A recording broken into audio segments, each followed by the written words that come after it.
You're listening to CFRN, the Christian Financial Radio Network. Good afternoon, traders, and welcome back to the CFRN E-mini Futures Cast. This is the daily broadcast of Indeterminate Length, where we discuss all things E-mini, along with some really big ideas on the finer points of trading gold, bonds, crude, sugar, the euro. Joining us today, Mr. Michael Borg. From our trading desk in Chicago, Mr. Burton Schlichter. Now, to get things started, let's go to our host and founder in Studio A, overlooking South Mountain, America's largest city park. Here's Dwayne.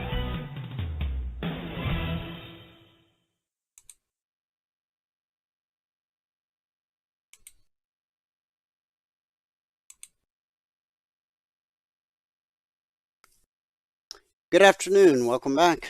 Today is Thursday, 6th day of July, 2023. Reminder, Thursday means tonight is our members only workshop. So if you've been on the trial and you haven't got your passport yet, make sure you get it this afternoon using the link that's been emailed to you or by going to eminifuturestrading.com so that you too can be in the workshop with all the other passport holders. So, happy Thursday. Thanks so much for joining us. Whoever you are, wherever you are, we're just glad to have you right here, right now. This is our second live broadcast of the day. First live broadcast is our live training room. That's reserved for members only and those who are taking their 1 week free trial. If you've not taken your 1 week free trial, you can go to mytradingiq.com, and at the very top of the page there's a button that says 5-day free trial. Click the button, the journey begins. Now we're already at Thursday, so you might think, well, gosh, it's already Thursday. I probably shouldn't sign up for the trial till Sunday night or Monday. No, you can sign up today because no matter what day of the week or weekend or hour of the day that you sign up for the trial, you'll still get 5 consecutive trading days where you have access to the live training room and every resource that our lifetime members have access to for the length of your trial. Even if it stretches over a weekend, not a problem. In fact, signing up for the trial today would give you access to the live training room tomorrow and then 4 days next week. Plus, you'd be able to, use the indicators over the weekend, get familiar with them, because some markets do trade around the clock. Crypto, Forex, you know the drill. Now, when the live training room ends each day at 11:30 a.m. Eastern, we take a 30-minute break and come back at 12 noon Eastern for this broadcast. Now, we're broadcasting live on our go-to platform and on our Twitter channel, all at the same time. The best way to join this afternoon broadcast is to go to mytradingiq.com, scroll down to where it says afternoon broadcast, click that link, complete the 30-second registration form, and you never have to do it again. Because what will happen is every trading day going forward, you'll get an email about an hour before this broadcast starts, 12 noon Eastern. All you have to do then is click the link in the email and it will automatically log you into our platform where you will have access to the question box. That means you're able to ask questions and participate in the discussion. Of course, there will be days that you're out of the office, away from the desktop, but you'd still like to join the broadcast live.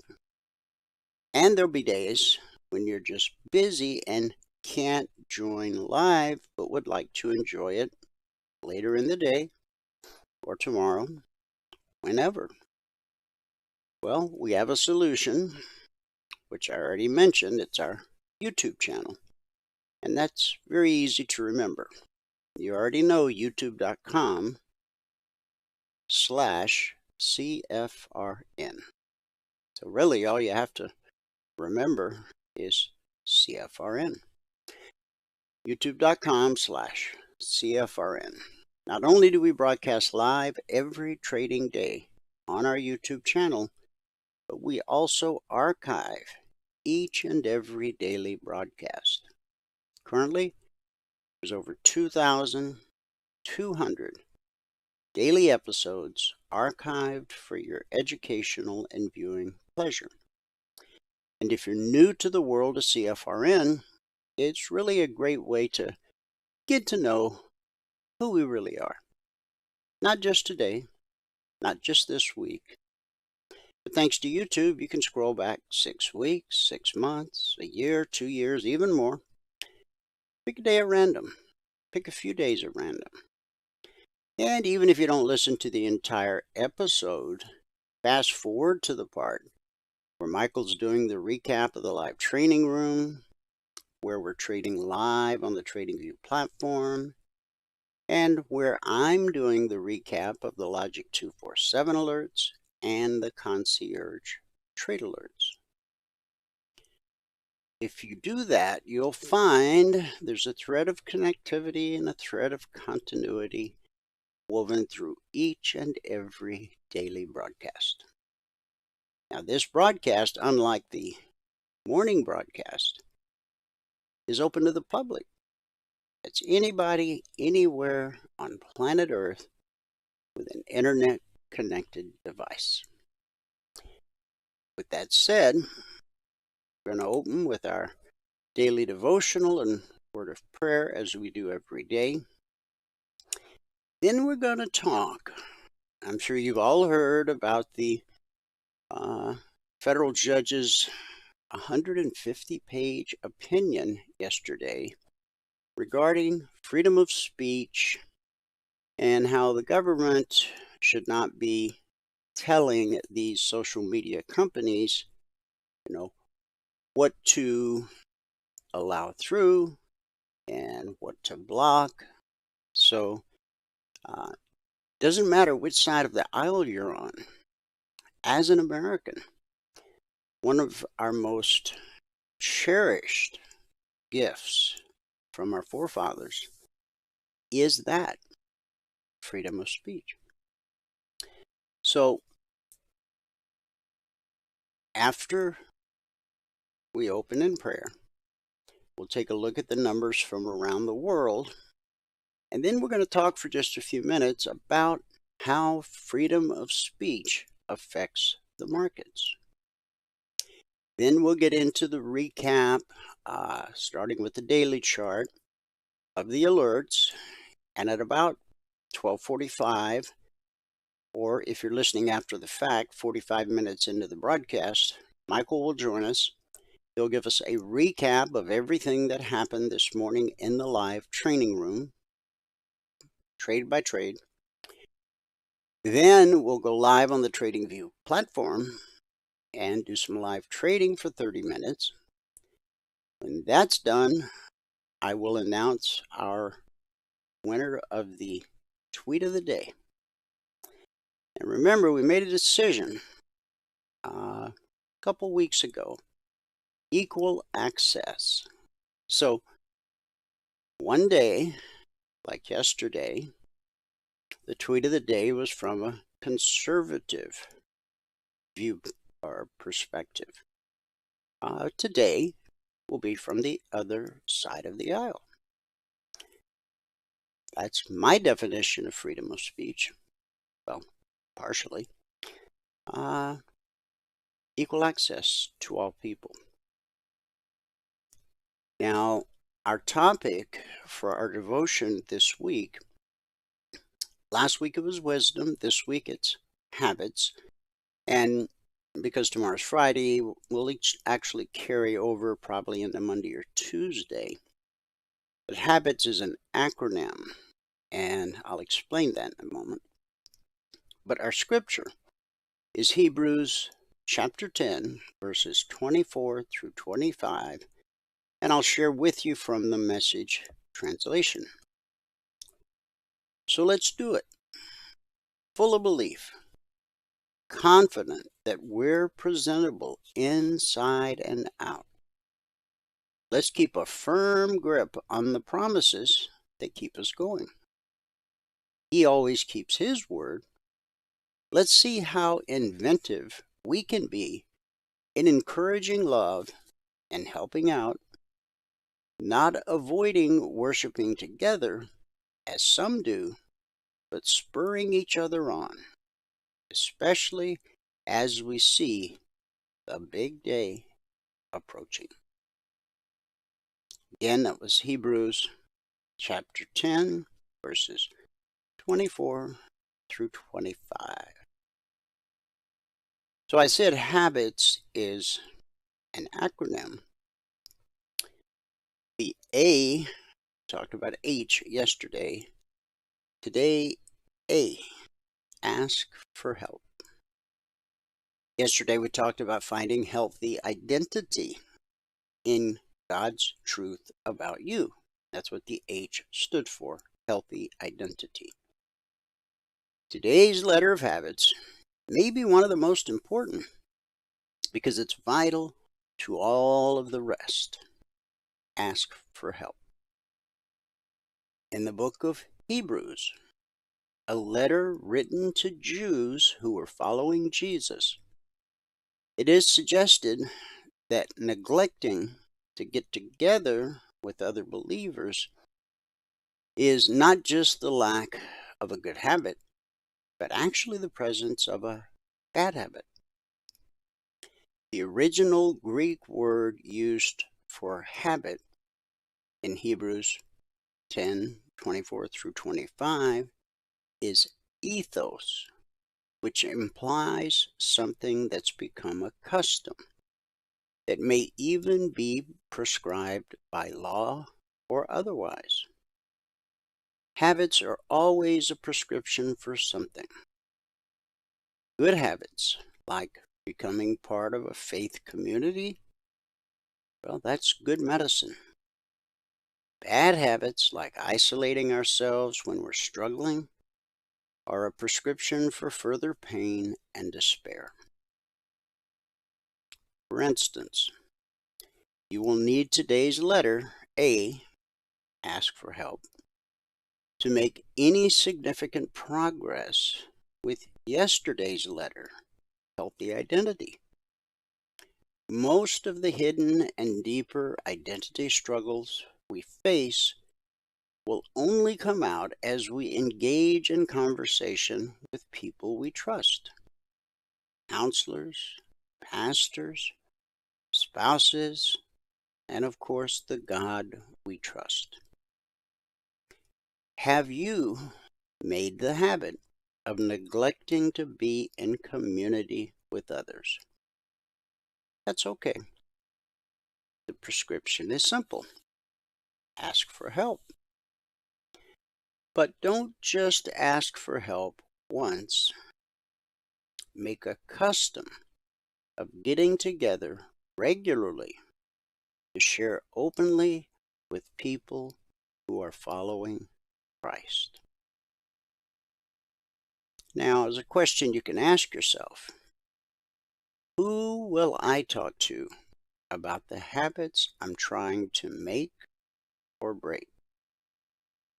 What will I tell them? When will I talk with them? Join me in a word of prayer. Heavenly Father, we come before you with grateful hearts. Recognize the power of community and the importance of gathering together as your children. As we reflect on the words from Hebrews, we are reminded of the significance of fellowship and encouragement in our lives as believers. Lord, we thank you for the gift of fellow believers who surround us, spurring us on to love and good deeds. Help us to be intentional in our relationships, seeking to uplift and encourage one another. May we inspire each other towards acts of love, kindness, and service, reflecting your character to the world. Grant us a heart that longs for fellowship and a hunger to be present in the gathering of believers. Strengthen our commitment to meet together regularly, knowing that in unity we find strength and encouragement for our faith journey. Father, in a world filled with so many distractions and busyness, please guard our hearts against complacency and isolation. Help us to prioritize gathering with our brothers and sisters in Christ, for it is in these moments that we find support, accountability, and spiritual growth. God, we ask for wisdom to use our time and resources wisely so that we can actively participate in the life of the church. Guide us to contribute our gifts, talents, and resources for the edification of the body of Christ. May we be faithful in serving and supporting one another, bearing each other's burdens, and rejoicing in each other's victories. Lord, we also pray for those who are isolated, hurting, or disconnected from a body of believers. May your Spirit prompt each one of us to reach out, to extend a helping hand, and invite them into a community of love and acceptance. Use us as instruments of your grace to bring healing and restoration to those who feel alone. In our gatherings, may your presence be felt among us. Fill our worship with reverence and awe, and our fellowship with joy and peace. Teach us to listen, learn, and grow as we engage with your word and share our lives with one another. We pray this prayer in the name of Jesus, our Lord and Savior. And everybody said, amen. Amen. Well, happy Thursday, guys. I hope it is a happy Thursday for you, whoever you are, wherever you are. You know, that prayer reminded me of the many times as a child I heard my grandmother talk about that very topic. Her church family. She always taught me, son, your church family is just as important as your natural family.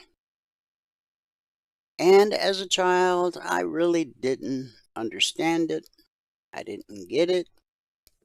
I knew if I was at my grandmother's house on Sunday, which I spent most weekends there was no question about whether we would be going to church on Sunday morning or Sunday evening or whenever, because that was what she did. Her church family was so important to her. Now, as a child, it just to me seemed like a bunch of old people, and I don't know, they didn't seem that happy. But today, well, many of you know that every Sunday morning, I put a link in our social media channel in Telegram, the Breeze channel, with a link to join me for church in a place. Now, I'm in Phoenix, and you're wherever you are, but the service that we're enjoying on our big screen TV and our living room, we attend a physical church Saturday afternoon, we serve at the 4 o'clock service. But on Sunday mornings, Elevation, which happens to be in North Carolina. But they have many campuses. But we watch the one usually from the Ballantyne location. And I wake up Saturday morning looking forward to going to church Saturday afternoon. Not just to be in church, but to fellowship and to serve. Sunday mornings, I wake up with that same expectation for elevation. I wish my grandmother was still here so that I could have a conversation with her about those seeds that she sowed in me as a young child have finally taken root and blossomed. All right, I promised you the numbers from around the world, so let's do it. Starting here in the U.S. with the cash markets or the indices. The Dow is down 444 points. That's over 1.25%. The NASDAQ is down 154 points, which is over 1%. S&P 500 is down 45, which is over 1%. The Russell 2000, our man in the street, is down 41 points. That's almost 2.25%. If there's a reason behind all this, we go to the charts, it'll be pretty evident. In the commodity basket, crude oil down 98 cents, trading 70.81 last. That's a drop of almost 1.5%. Gold down $10.40, trading 19.1670 last. Silver down 47 cents, trading 22.92 last. That's a drop of over 2%, or almost $2,500 per contract traded. In the Asian markets at the close, Nikkei down 565 points, 1.75%. Shanghai down 17. The Hang Seng down 577. That's a little over 3%. And in the European markets at the close, FTSE down 161 points, over 2%. DAX down 409 points, over 2.5%. And the CAC, hold on to your hat, down 228 points. For the CAC, that's over 3%.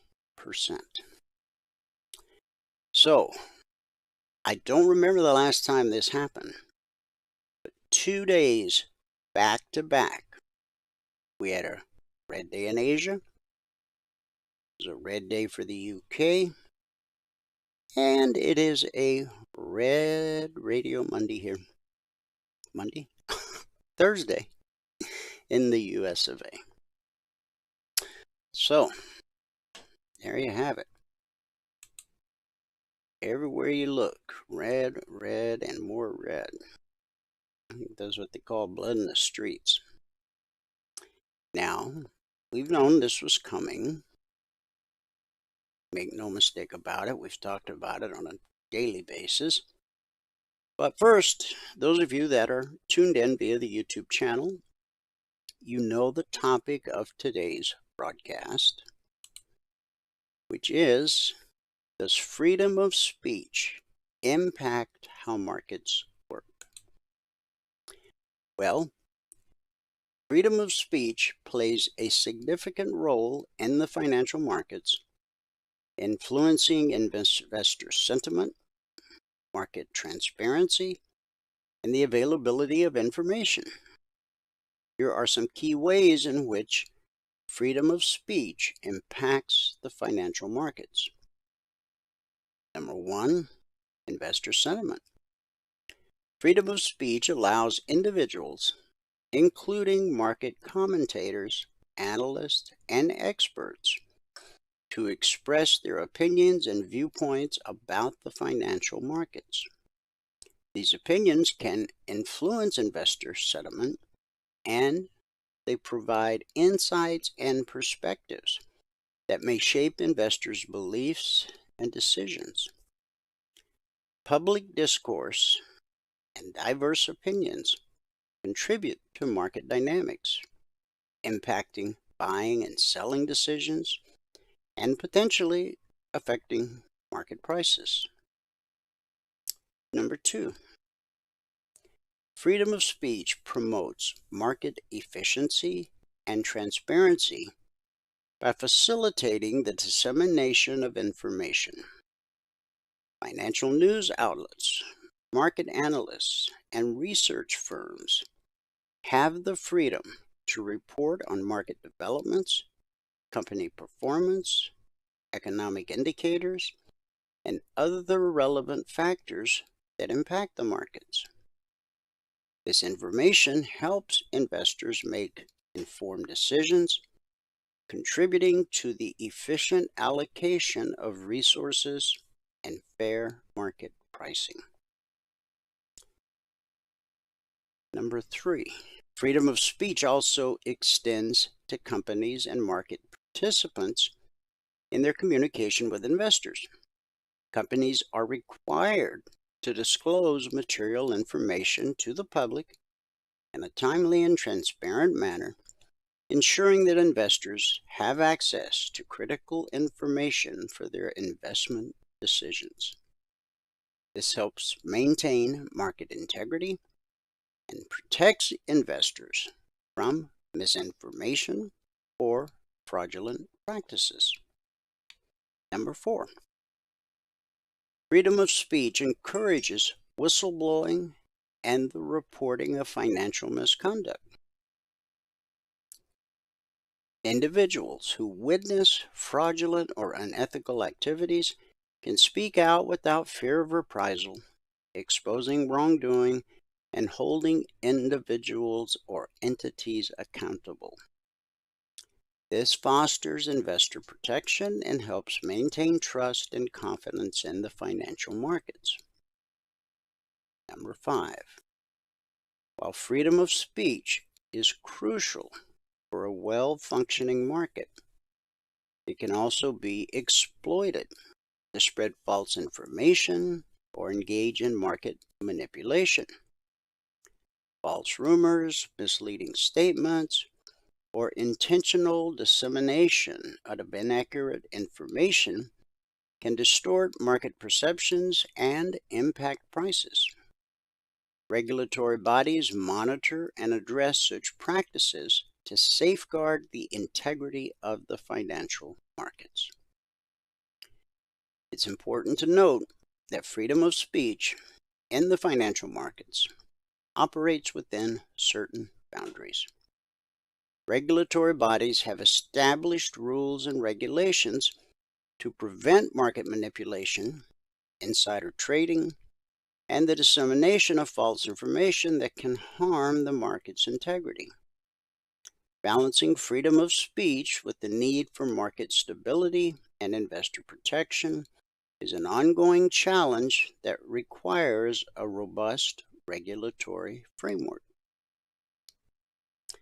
Bottom line, freedom of speech has a profound impact on the financial markets by influencing investor sentiment, promoting market transparency, and facilitating the flow of information. It contributes to market efficiency, investor protection, and accountability, while necessitating regulatory oversight to ensure fair and transparent market practices. So there you have it. That's how freedom of speech can and does impact the markets. Logic 247, that is our 24/7 around-the-clock E-mini alert service. Now it's not just the E-minis, it includes crude, gold, silver, euro, bonds, even soybeans down. We're currently in week 257 of Logic 247, and we've issued over 14,600 individual handcrafted alerts. Since the markets opened Sunday night, this past Sunday night at 6 p.m. Eastern, even though we had a holiday, we've managed to issue 40 alerts this week. 12 never triggered. Still waiting on the outcome of 3. So we've had 25 actionable alerts, of which 5 or 20% would have been stopped out based on not risking more than $300 per contract, per trade, less when possible, based on market structure, and a very simple process that I teach all of our passport holders in their unlimited one-on-one mentoring sessions. Now, the caveat here is you never risk more than the potential profit in an alert. To determine the potential profit of an alert, you just look at the entry price and the final trade to price, and the difference is the potential profit.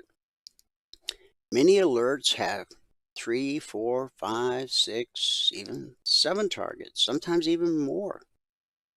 Now, the question you have to ask yourself when you enter an alert or enter a trade based on an alert, are you planning to stay in all the way to the final trade to target?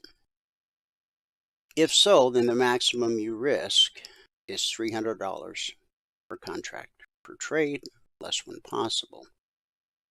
However, if your plan is to get out at the initial target, which is designed to get you your goal for the day, then your risk should be commensurate with where your plans are to exit the trade. That goes for whether or not it's an alert or whether it's a trading opportunity that you discover on your own. Purpose of the alerts are not so that you can just trade them and not have to worry about learning how to trade.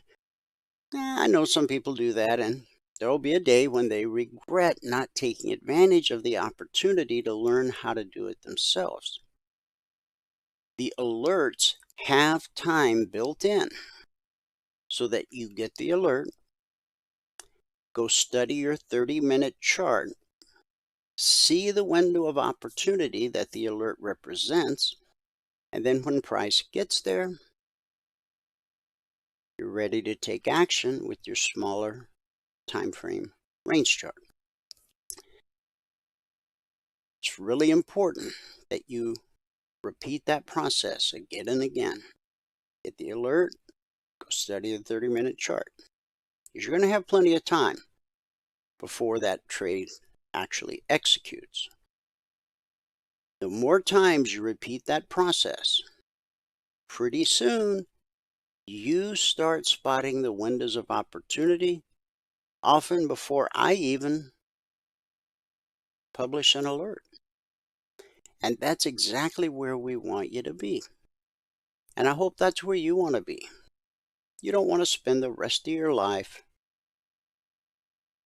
depending upon somebody else to tell you when to get in or when to get out. Over the last 257 weeks and over 14,600 individual alerts, we've averaged 20% of the alerts being stopped out based on that risk profile I just explained.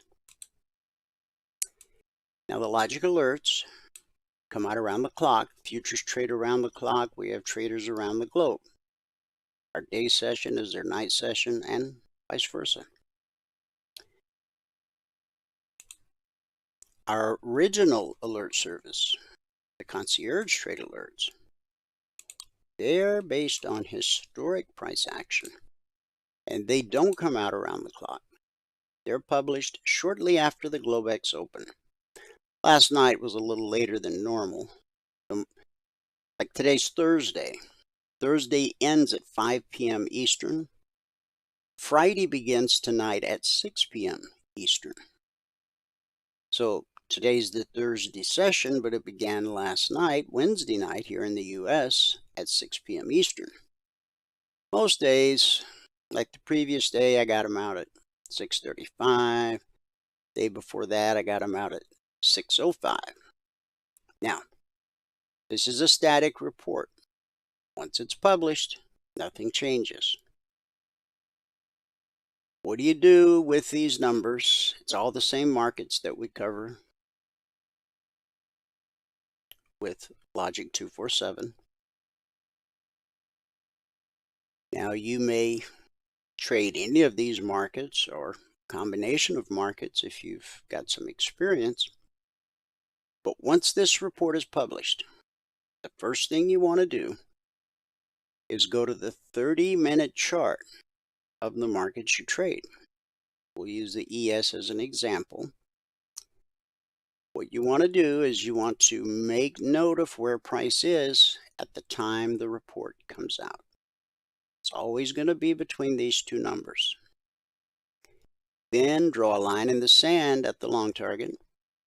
Draw a line in the sand at the short target. If price gets above the 30-minute BBC, that's the green line you'll see on my charts, then it's attempting to reach the long target. If price is below the 30-minute BBC, it's attempting to reach the short target. It's really that simple. You still have to look left to spot potential obstacles, which could be previous swing highs or swing lows that become current support or resistance. And you have to know how price behaves at a weekly trading zone. And price is always trying to reach a weekly trading zone. From the moment the markets open Sunday night till they close Friday afternoon, if price is above the 30-minute BBC, it's trying to get to the zone overhead. If price is below the 30-minute BBC, it's trying to get to the zone below. We've published the zones every week since December 14th of 2009. They come out Monday morning at 6:15 a.m. Eastern so that our traders have an opportunity to get the zones on their charts before Wall Street even wakes up for the week.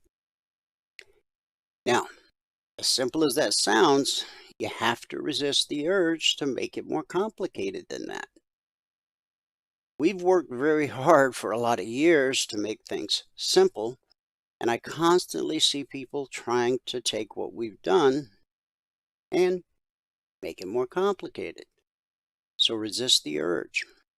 As long as you know which way the wind is blowing, it's pretty simple to reach your goal for the day.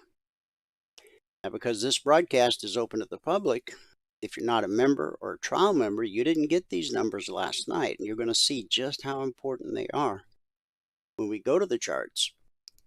So if you want to grab a screenshot or just jot down the numbers of whatever market you trade, please do.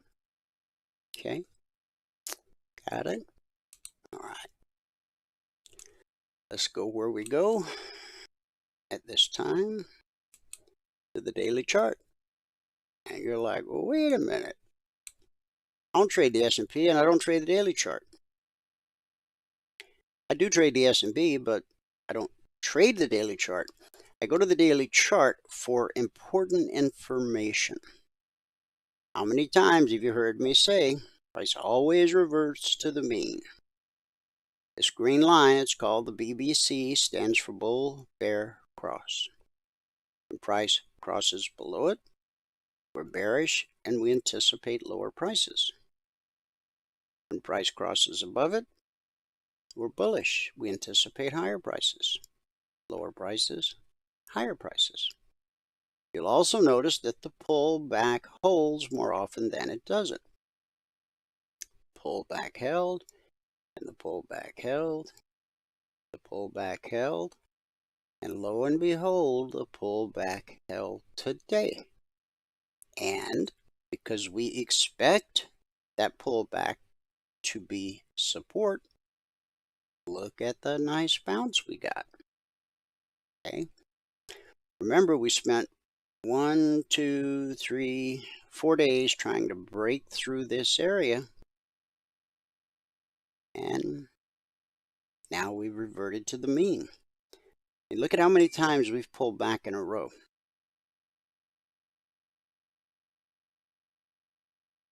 Now, we know eventually price will trade through the BBC, whether it's on the daily chart or the 30-minute chart. That keeps the markets fluid and tradable. So, when we're above the BBC on the daily or the 30-minute, we're looking for higher prices. When price pulls back to the BBC, we expect it to hold until proven otherwise. Like right here. See, this pullback held, but then it bounced up into red and falling, and that sent it back down and through the BBC. So then it pulled back to the BBC from below, and the pullback held. Okay? Very important.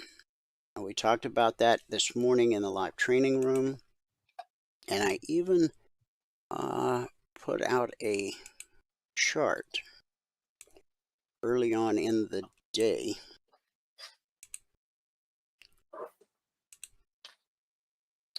Let's see if we can get this cooking in the right direction.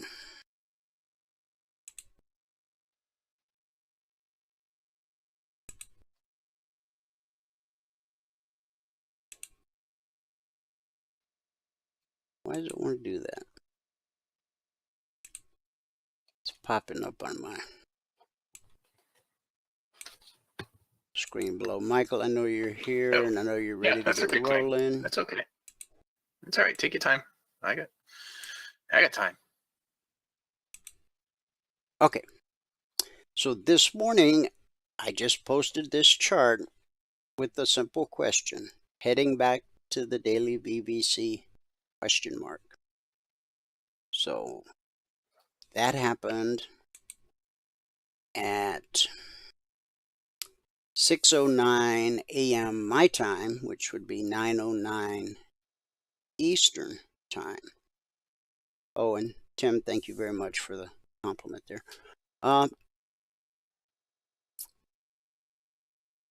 So that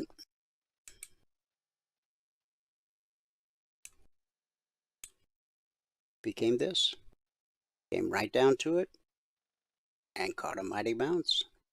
And we were talking about that in the live training room this morning. So those of you that were there heard the discussion. So Michael's here, so let's do this. He's going to give us a recap of the live training room. Then we're going to go for 30 minutes of live trading on the TradingView platform. Then I'll deliver our tweet of the day. And then I will do a recap of those concierge trade alert numbers that I just showed you. We'll walk through each market. I'll explain what happened, how it happened, why it happened, and all that jazz. Look good, buddy. All right. Let me get the TradingView thing ready to go this time so I don't get into a panic mode again like I did yesterday. Okay. And now, even though we hit the BBC and it held on the daily chart and we got a nice bounce, what's really important is where do we close today? If we close above the BBC, we might get another leg to the upside. If we close below the BBC, when I come back, I'll show you the areas that we're most likely to hit. excellent. Okay, you ready? Here we go. All right. Ready.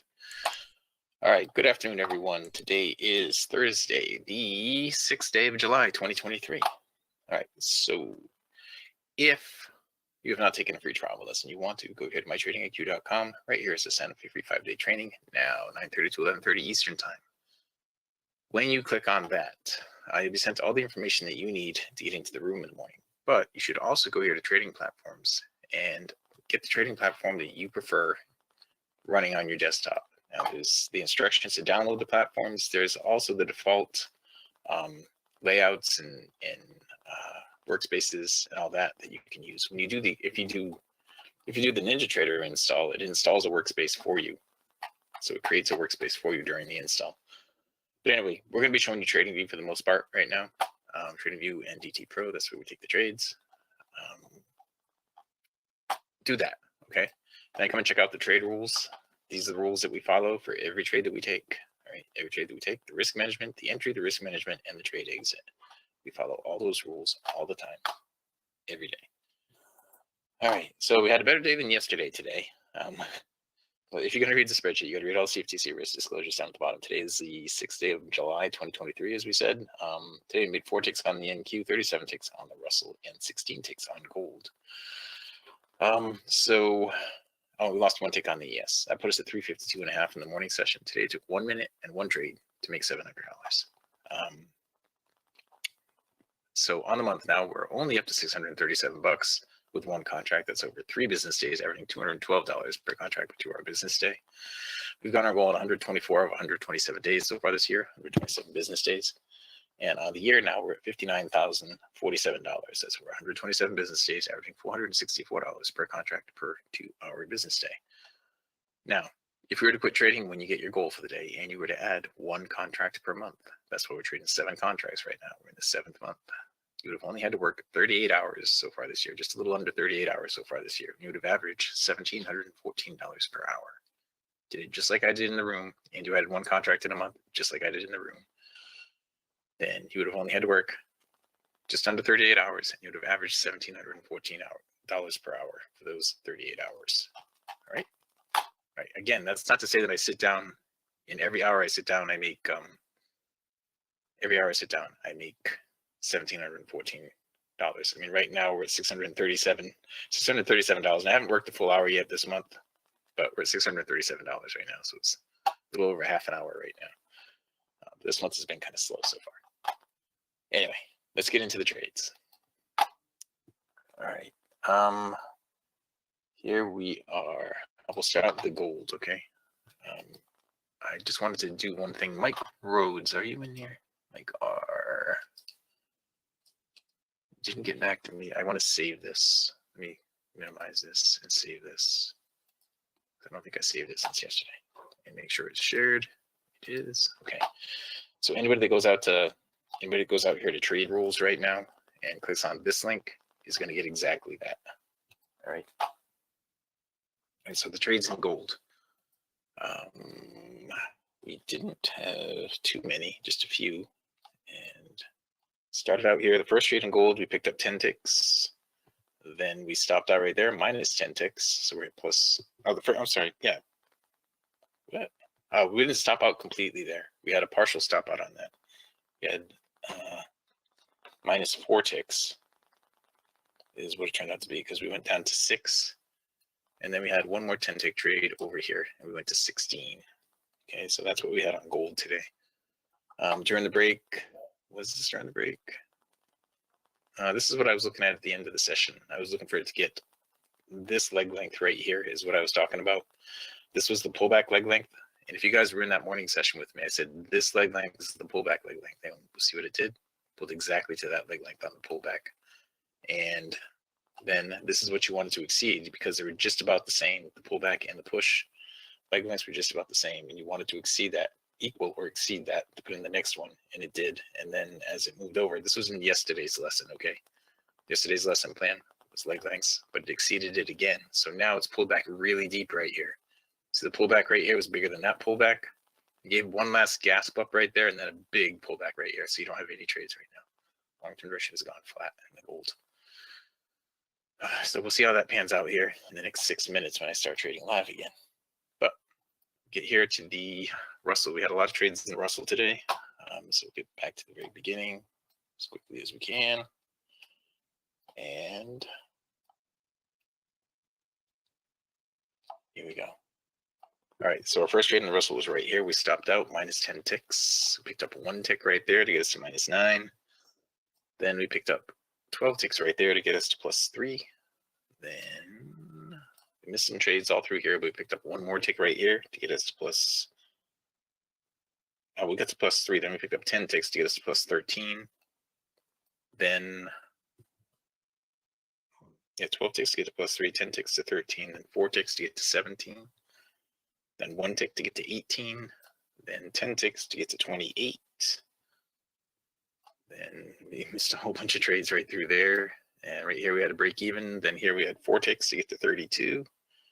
And then one more little trade right here, 5 ticks to get to 37. And that was where we ended the Russell today. The Russell was our big gainer on the morning. 37 ticks, 37 times 5. It's $135, $185, something like that.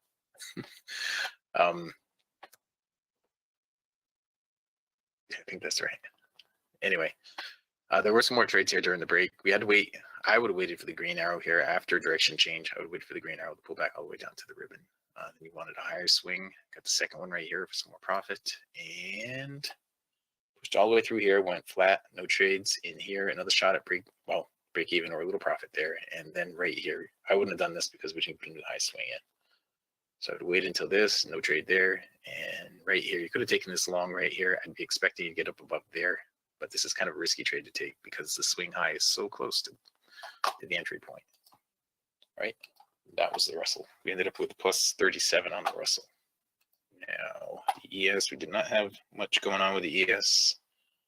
We had a +8 on our first trade, then one more to get us to +9 on our second trade, and then I don't know why I took this trade right here.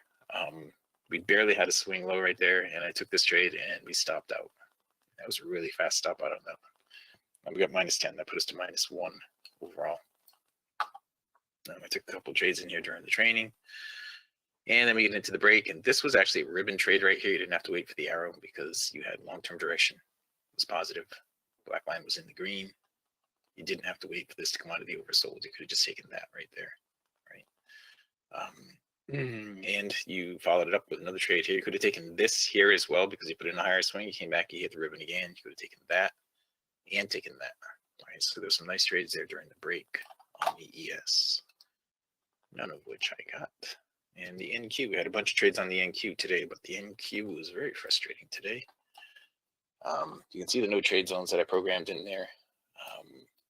They were prevalent. See how big they are in here. There's a lot of no trade zones, and almost all my trades today were very small. I didn't have any big trades on the NQ today. Is this today? That was yesterday. I went too far. Still yesterday. I didn't stop out at all today. Well, I stopped out a whole bunch of times, but there were 1 tick stop outs. That's today, right? Today is the 6th. Yeah, okay. They're all 1 tick stop outs. That's why you're seeing those in there. Okay, so we'll start out here. Our first trade of the morning was right here, and we were -1 tick. Then we had a break even. Then we had a -2 ticks to put us at -3. Then we had another break even. Then a -1 tick to put us at -4. Then we had a +4 to get us back to break even. Then we had a -1 to get us to -1. Then we had another +4 here, a big win right there, +4 to get us to +3. Then we had another -1 to get us to +2. And then we had one more big win here. Where was it? Getting in here. Big win right here. We had 2 ticks to get us to +4. And that is where we ended up for the NQ. So we didn't have any full stop outs. We didn't have any full 30 tick targets either. It was just a bunch of little ticks back and forth. Now it was given good entry points, but I was using the automated risk management, and it just kept bumping that stop to break even every time. Break even plus a tick or break even minus a tick. One of the things that I had mentioned, a couple months ago was as I start getting higher and higher in the number of contracts that I'm doing in the room in the morning, there's going to be more and more slippage, and that's what's happening. When it tries to bump to break even plus a tick, it slips me 2 or 3 ticks, and it might be plus or minus slips. It's usually minus, so that's why I'm getting all those -1 ticks, because it's supposed to bump it to +1 tick. It ends up slipping me, overall slipping me -2 when it's filling all that stuff. So that was one of the things that I mentioned a couple months ago. As we get higher and higher in the number of contracts that we're trading for the thin markets, like the NQ, there's going to be a lot of slippage. For the ES, you don't really get slippage like that, but for the NQ, the way that it trades, there's more. All right, so that was what I did this morning. Okay, I don't see any questions in the question box. So go here one more time. If you haven't taken a free trial, go to myTradingView.com, sign up for the free trial right here. Click on the trading platforms, down to your trading platform, click on trade rules, check out the trade rules. I put them all in there in text, making it as simple as possible for you to watch and learn. And the trading platforms, videos on everything, how to download it all, how to install it all. That is all that stuff. Now, yeah. Okay, so now we're going to run to the live stream. All right, we're going to do the live stream with TradingView. It's time right now, so let me hit refresh over there. And shut that off. Hold on a second. It's catching up right here. There we go. Shut that off. Turn this on.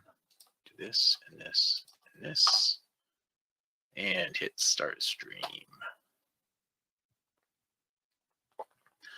All right. So Martin, are you watching right now? On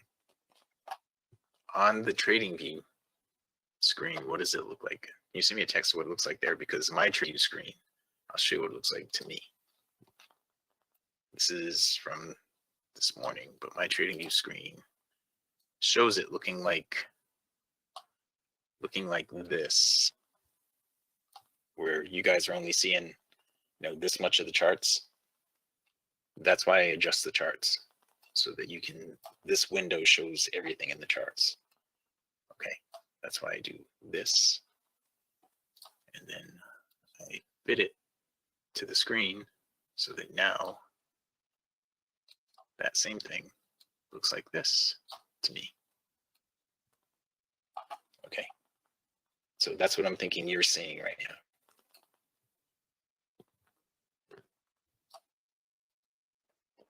Okay, let me slide this over here. We just had a trade trigger right here on the Russells. We want that to put in a higher swing now. And Martin just sent me a screenshot of what he's seeing. Okay, so if I slide it over to the side like that, then you get all that blue that is showing on my screen.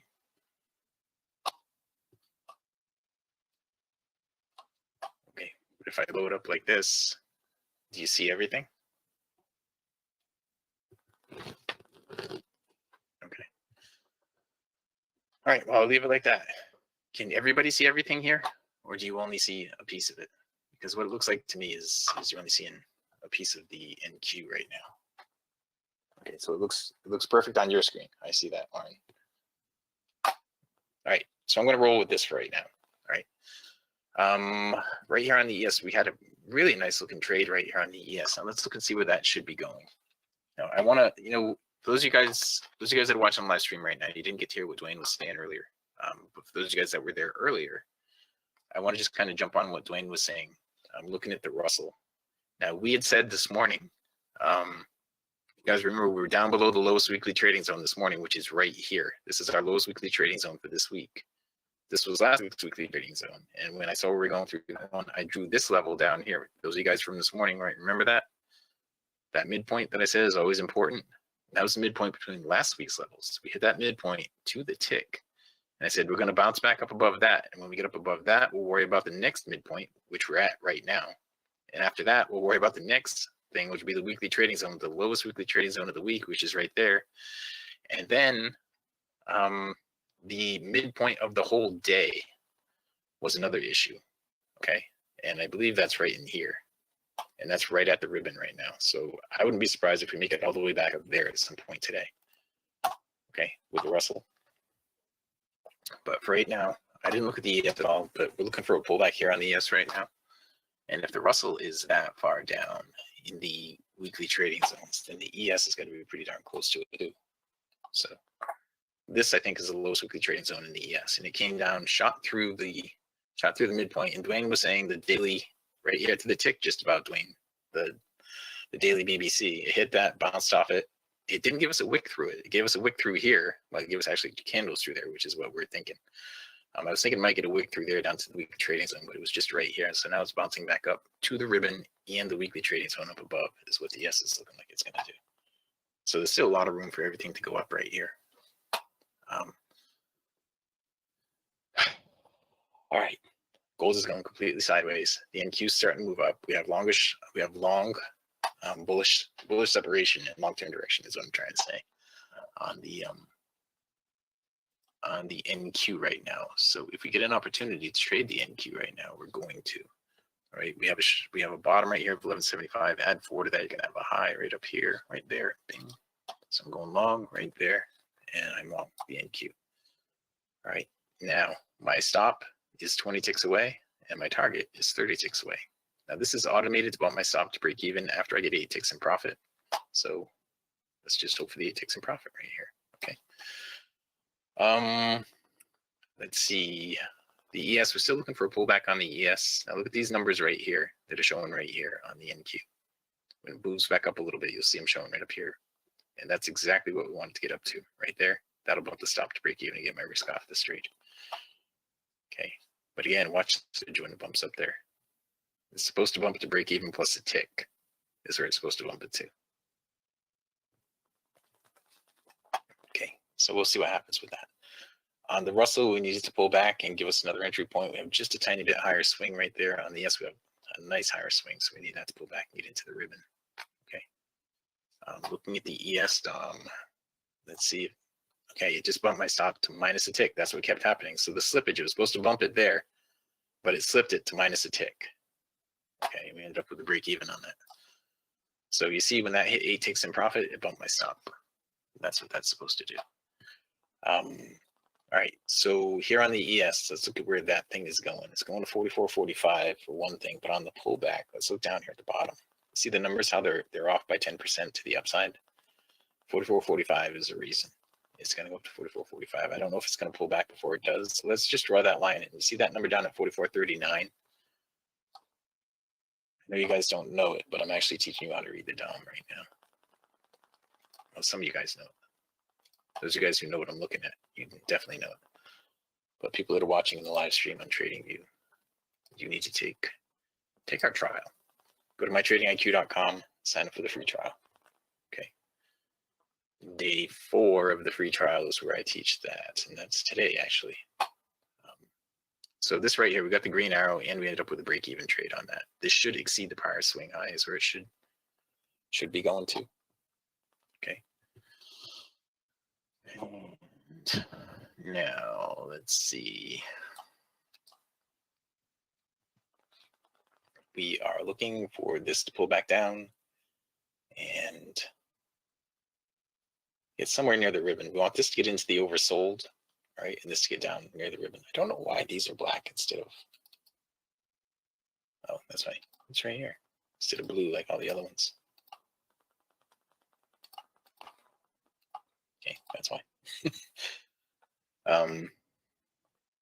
Right, so the NQ is starting to get up toward the swing high. It should put in a higher swing and then pull back and give us another shot at it. Okay, and there it goes. There's your higher swing. So on the upside right now, the NQ is going to go up to 2650. 2650. We just hit that. We just did, didn't we? Okay, 28. The pullback is down at 23 so far. Okay, and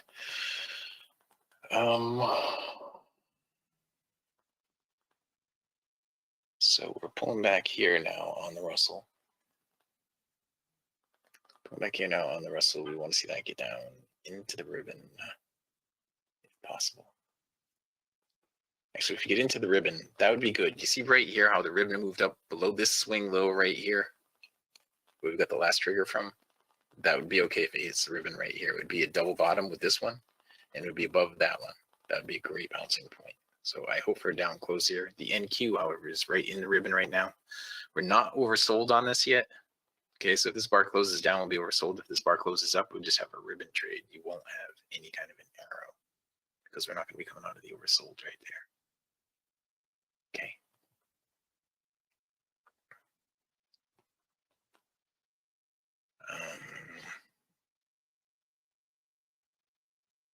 $15.50 up to $19.75 right now is what you'd be looking at for a buy. Okay, right there.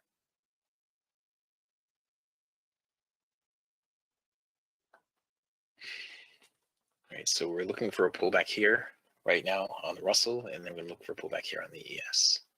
Now, the rules for the trades, guys, I'll go over them in just a minute. Okay, this bottom just got a little lower here. It's going to close down. And now I'm going to cancel this order for now. Okay, cancel it for now. The rules for the trades are here on mytradingiq.com. If you click on trade rules, they're right here. So what I'm looking for right now is going to be a long trade with the slingshot. All right, the black line and ribbon must be on the bottom and in the green or the silver. And the black line and the slingshot must cross above the oversold level. So now this is in the oversold. It's got to cross up above the oversold. And this black line cannot be in the red. So this bar cannot close down. If this bar closes down, we're not going to have a trade on the NQ. If it closes up, we might possibly get a green arrow right there. It's got a low of 11, so you'd be buying 15 and a quarter. But it's got to close up, pull out of the oversold, and the black line cannot be in the red like it is right there. Okay, so that's not a valid trade right there. It'll probably work out, but it's not a valid trade. The black line cannot be in the red. Go back here to these rules. The black line in the ribbon must be on the bottom and in the green or silver. Green or silver only. Okay, it's in the red. So that is not a valid trade. Okay. Let's jump over here and see if anybody wants to see anything other than futures. If you want to put any other symbol in here, just type in what you want to see. Okay, and we have to go look at anything else. We don't have to just stick with futures contracts here. We can look at stocks, we can look at ETFs, we can look at Forex, whatever you want to see. Okay.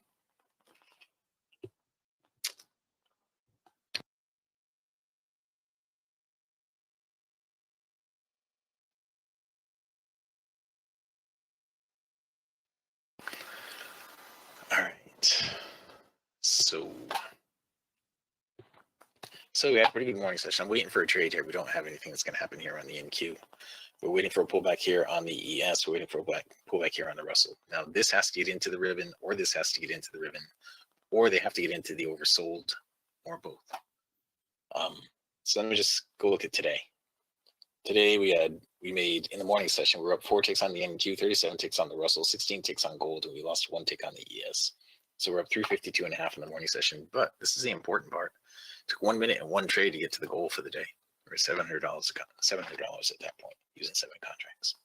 Okay, that's where you want to be over here. Quit trading when you get your goal for the day. Work your way up to another contract every month. It's like right now we're at 7 contracts. We're in the 7th month, 7 contracts, and so far we're 3 days in the month, and with 7 contracts, quitting when we get the goal for the day, we're up $240. Right, with 7 contracts, that's over 40 minutes. $2,240. That's where you want to be. Back here, we're starting to move up. We're not going to have a trade there. We're starting to move up. We don't have a trade there. You see this area right over here, this dark or the pinker area right there, that's a no trade zone. We're in a no trade zone right now on the NQ.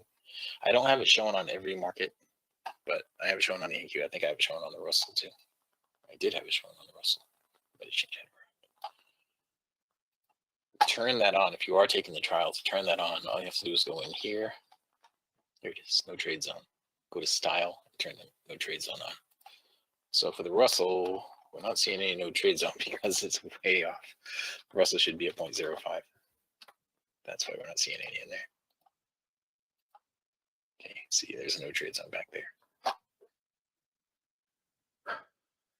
All right, it's 1:13, guys. We have 17 minutes left in this session. And so far, we've just had the 1 NQ trade that was a break even.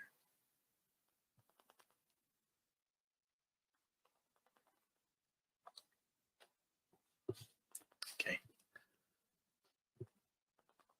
Does anybody have any questions, or does anybody want to see another symbol? You see how we have the green arrow, the black arrow here, and these black arrows over here? The reason we have those different color arrows, if it's got to be with the slingshot to get an arrow. Okay, it's got to be something with the slingshot.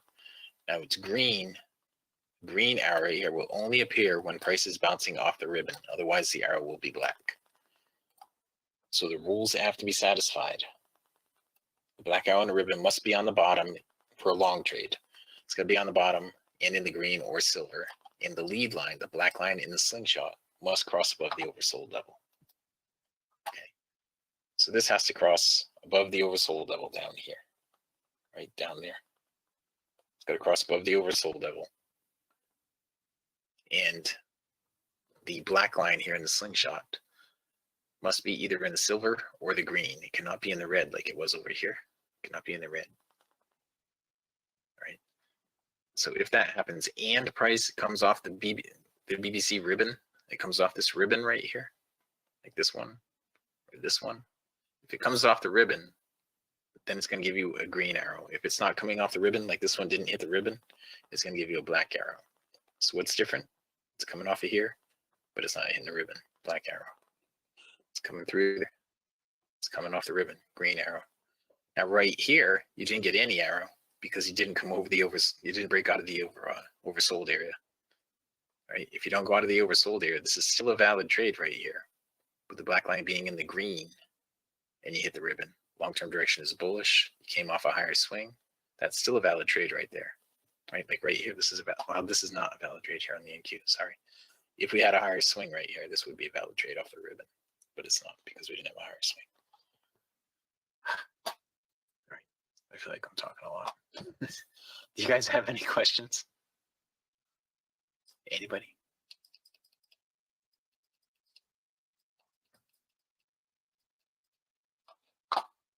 You know, it's the same thing again and again and again, day after day after day. If you only do the green arrows, you'll do pretty well. You know, if we blow this up and just go in here, you go to the context and click on the green only.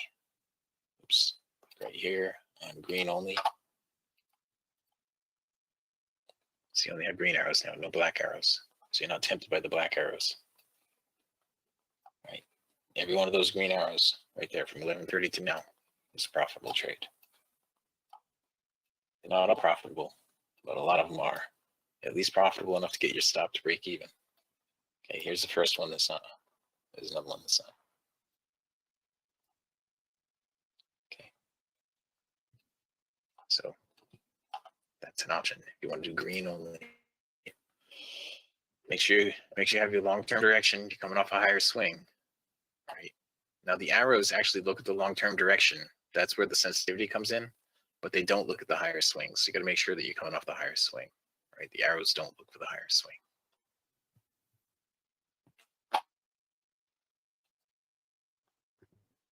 Okay. So this right here looks like you have a higher swing right now.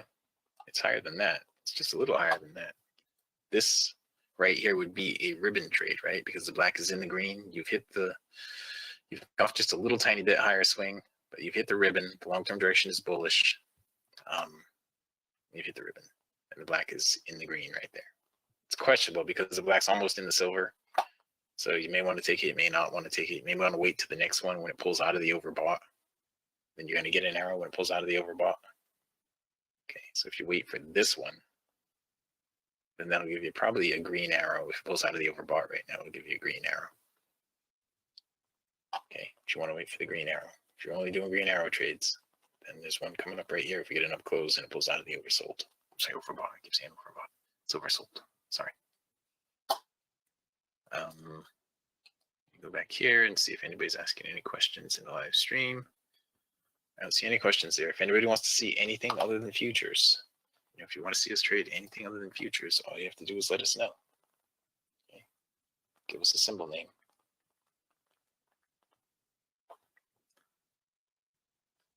Okay. Over here, the Russell just gave a black arrow because we came out of the oversold.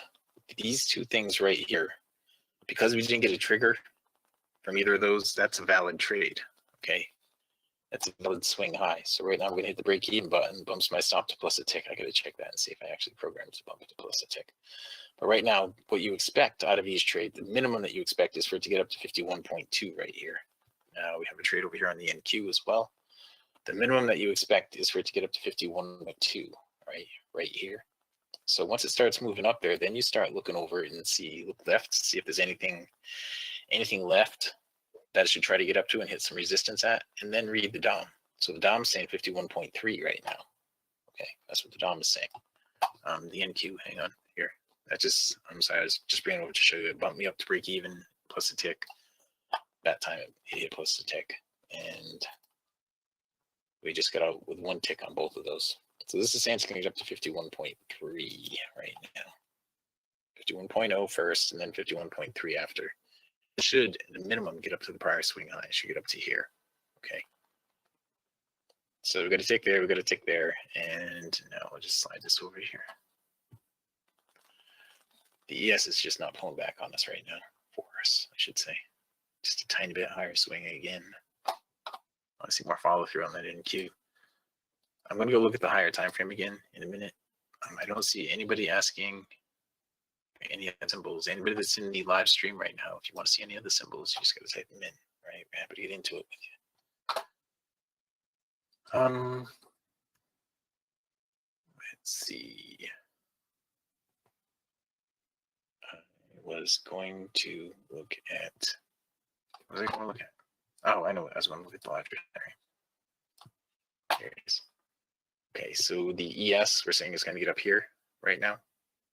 All right, to 47. The Russell, it already did get up to where I thought it was going to get up to, right there at the weekly trading zone. Okay, the NQ is right at the ribbon right now. It could stop right here at the ribbon, find some resistance and push back down. This is also something else right here. Okay, this is a midpoint between these weekly trading zones. So we could find some nice resistance. Leave a wick up here by the end of this candle. Leave a wick up here and push back down to this weekly trading zone. So you got to kind of watch it here. You got a couple of things saying it should stop right here. Okay, with the NQ. And if you look at it over here, these swing highs are getting just a little bit bigger and a little bit bigger each time. You know, if it does break through and goes up to the zone, then that's fine. But it's having trouble doing anything more right here. It's finding some pretty good resistance right there. So the Russell got up to there. We thought that was going to happen. The gold now, where's the gold going? Let's bring the gold all the way to the end. We'll click on that. Oh, I got a lot of things there on the gold. The gold is right in the weekly trading zone. I'm just going to delete all this stuff. The gold you can see is right inside this weekly trading zone. And do shift, I think. Sit out. There we go. No, whatever. It's right at this weekly trading zone. So the gold's kind of stuck right here. And you can see it is. It's not giving you anything. All right. Does anybody have anything? If you have not taken a free trial with us, you like what you see, and you have not taken a free trial with us, go to mytradingiq.com, sign up for the free trial right there. It really is free. No credit card required. Go here, mytradingiq.com. Click this. It's going to bring you to this registration page where credit card required.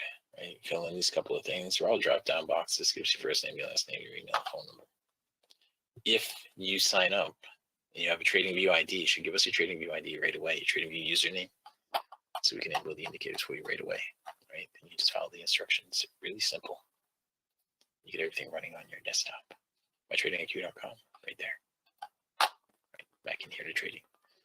We have a higher swing on the NQ.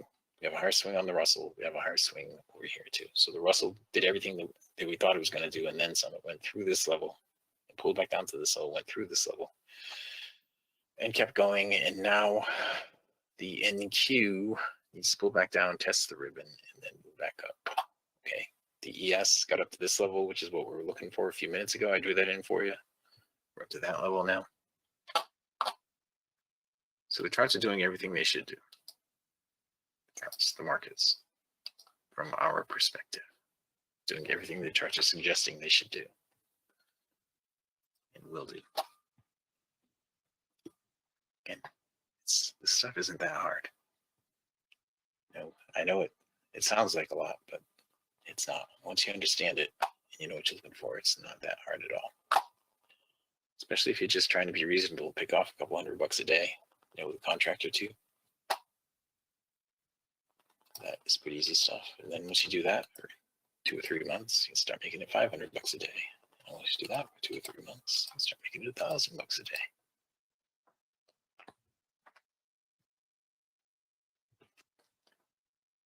It's just a matter of persistence. Keep executing the edge that we provide for you. I'm waiting for trades right now. That's why it seems like I'm rambling. Filling space. I am.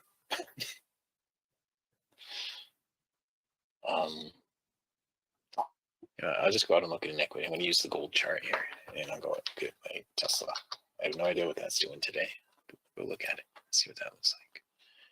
Now, because of the price of Tesla, we're not going to look at it on a 7 range. We'll look at that on a 50 range. So every bar in this chart is 50 cents. Okay. So earlier today it said to go long back here at 76.25, and it ran from 76.25 all the way up to 78.75. So for $2.50 per share. So if you had 100 shares, it's $250. If you had 1,000 shares, that's $2,500. If you waited and you got in right over here, now with a 50 cent bar, you're gonna have to risk about 75 cents. Okay, you have to risk about 75 cents per trade. That is what you would have to do.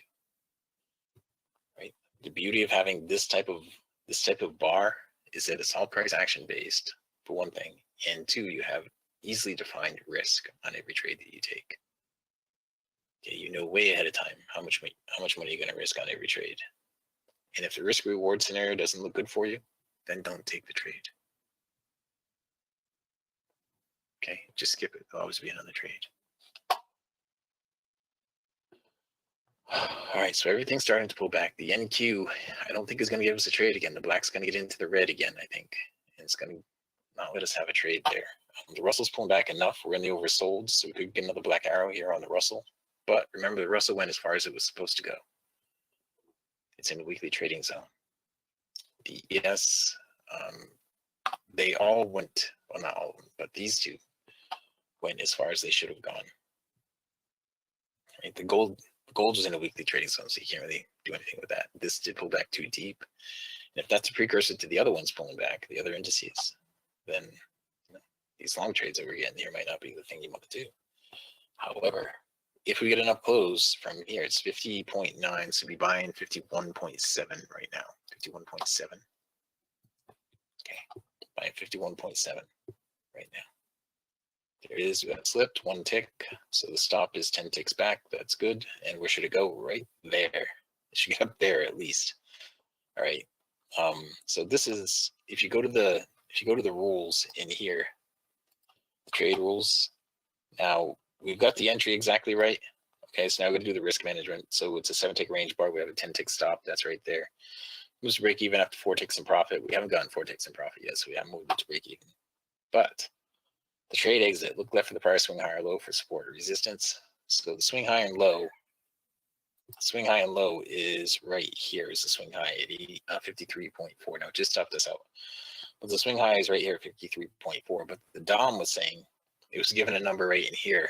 You know, the next thing down says to read the DOM to find potential nodes the price is searching for. The DOM was actually suggesting it was going to get up to like right here, I think. Was the number? It was one there like 800 or 180 or something like that. This one just stopped us out, sadly. That's what I was saying. If the NQ is dropping right here, and the other ones have gone as far as they should go on the upside, then the long trades right here, we're gonna have a little more risk. Why am I saying that? Because I'm looking at the larger time frame. This is not going to say anything.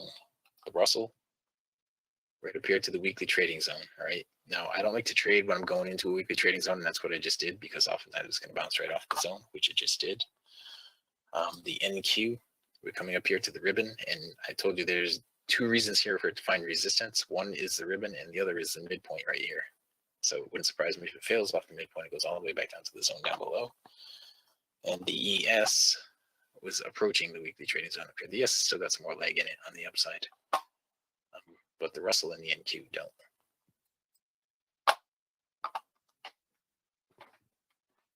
Okay. They don't line up with mine. Well, nobody else has said that part. So are you on the 7 range? This one over here, this is Tesla and it's a 50 range, so you're not going to line up with that. Okay, but this is 7 range on the Russell, 7 range on the ES, and 16 range on the NQ. I know that's how I set it up for you, but I don't know if that's how it ended up right now.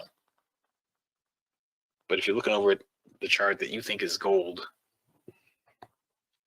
then it's definitely not going to line up with this. Okay.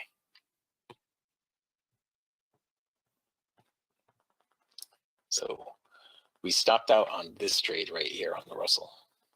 Okay, so we're not going to take this trade. This is a valid trade again. This is another valid trade right here on the Russell, but we're not going to take it because it's going to put in a higher swing before we jump into another trade. It's going to continue the trend, or I'll take another trade in that direction. Okay, so this part, if we go here to GC, and that is when you use a Q contract on that one. This is probably what your charts look like, well, like this.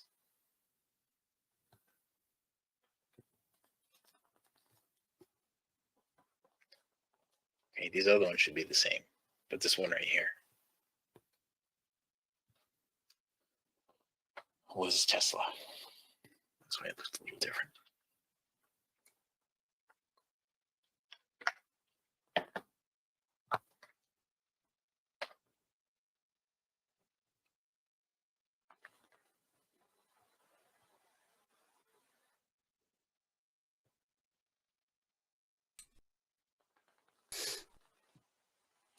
All right, so right now, this needs to put in a higher swing before we consider taking another trade in that direction. We stopped out on this one. And it's looking like it's going to have been a stop out pretty much to the tick. But it didn't give us enough room to move the stop to break even. I don't know if you know, but your mic is open. Yeah, I opened it on purpose. Oh, okay. Are we going down on the ES? No, we're going up on the ES. Is it last week's zone we're heading up to right now? On the ES, let's go. This is the ES. What did I do with all those things? You did that on the Russell this morning. I was on the Russell. That's right. I did on the Russell.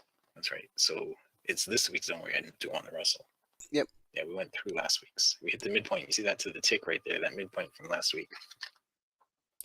And bounced off Based of that, on data going back to December 14th of 2009, the greatest probability is that price will close at or above that lowest weekly trading zone by close of business tomorrow. This one right here. We did, in the room today, in the lesson plan for the room today, weekly trading zones was one of the things. And I was saying in the room today that, these are the most likely things that are going to happen. Since we're below the lowest weekly trading zone right now, by the end of the week, by the end of tomorrow, we're likely to be above the lowest weekly trading zone. And I highlighted this. What I was looking at in here, I was looking at the midpoint between the whole day's run. Okay, at the time, the day was something like this at the time, right? More like this, I guess. And that's why I had this midpoint in here. The ribbon wasn't there at that point, but that was the midpoint. It would be a 50% retracement of the whole day, is what I was looking at in that one. That's what that was right there. Okay, so you can see at the time that would have been a 50% retracement of the whole day, but now if you look at it, the 50% retracement of the whole day is right up here. It's a little bit lower. So that's probably what we're headed toward, I would think. Okay. Those of you guys that were in the room this morning, you saw all that. Right here on the ES, we're pulling back down, testing the ribbon, we're oversold. We could have a green arrow here on an up close, 39.50 up to 41.50. Okay. The ES does have some more leg in it on the upside. So another thing that we figured out, the Thursday night partners meetings, which we have tonight, by the way. When everybody gives me their ideas and everything, and sometimes it turns into something like the green only box that we have. But last week it was the up close with the green arrow, so we're long the ES right here. We got one tick of slip on that. So is this in the right place? No. There.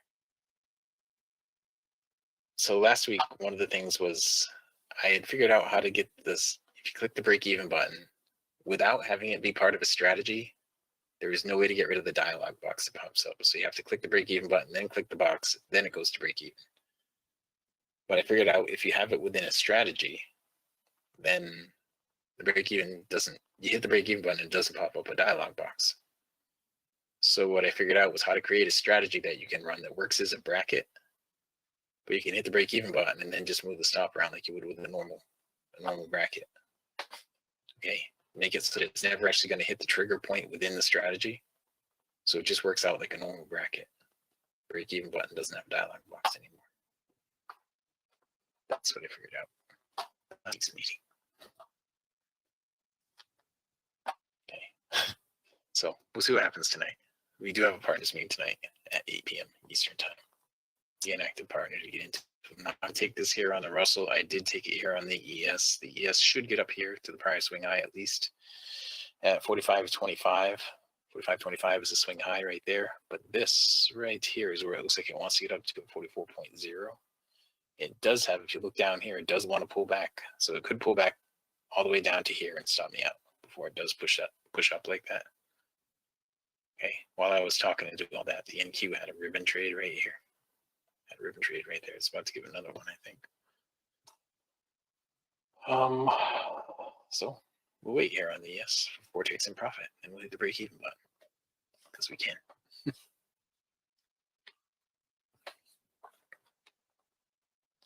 Okay. Let's go over here and look at the live stream for a second.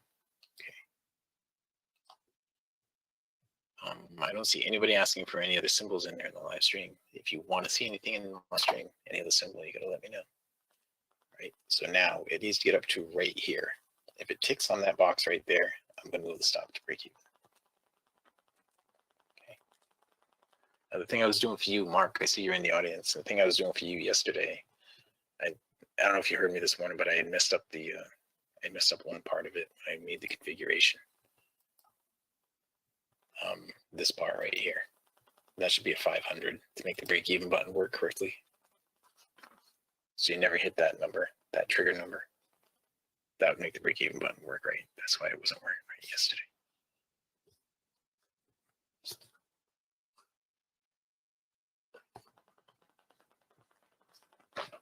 All right, so if you didn't take any of those trades there on the NQ, it's got a green arrow right here. Now the green arrow is the highest probability trade, but it would only be if you didn't take this ribbon trade right here, because you have to have a lower swing. From any trade that you take, it's got to complete doing what it should have done when you took the trade. All right, so that's what's going on over there with the NQ right now. I think this right here was a trade to take. It didn't put in a lower swing though. All right, so we're almost up to 4 ticks here. So I'm gonna hit the break even button. One more tick, I'm gonna hit that break even button. Okay, I do think this is gonna work out pretty well. Just gotta go one more tick there. We get through those 180, right? It dropped down below 180. Now it's got, there it goes. Ding. Ah, it's not supposed to do that. That's what I was talking about. I have something messed up with the strategy to make it do that. That's the dialog box that wasn't there when I did it those times on the Russell.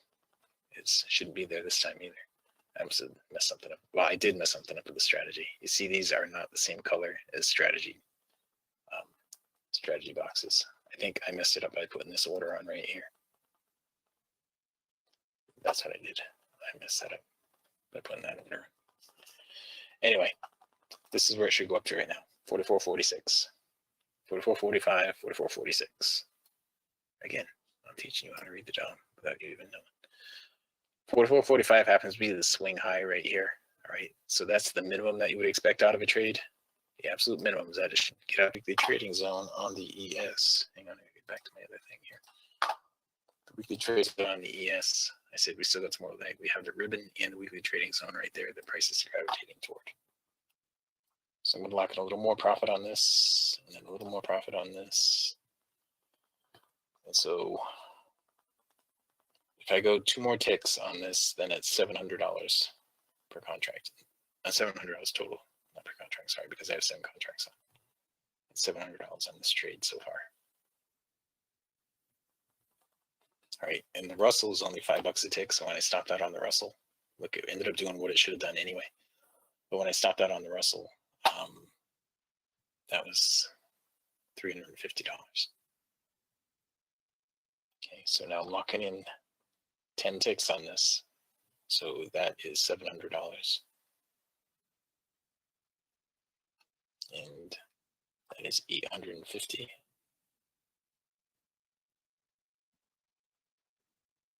I think. 7, 6, 7. No, it's more than 850. It's 875, I think.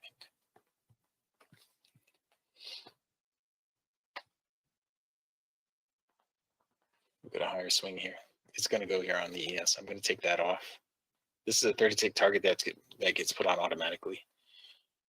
We're going to let the ES keep running. I think it's going to go up to the weekly trading zone up above on this trade. We'll bring that back up so you can see it again. Wider time frame. Here it is.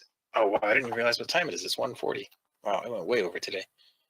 Okay, so we'll just finish this trade, but you see it's going right up here to the ribbon. I'm sorry about that, Dwayne. It just went right through the whole time today. I forgot all about it. All right. Well, sorry about that, everyone.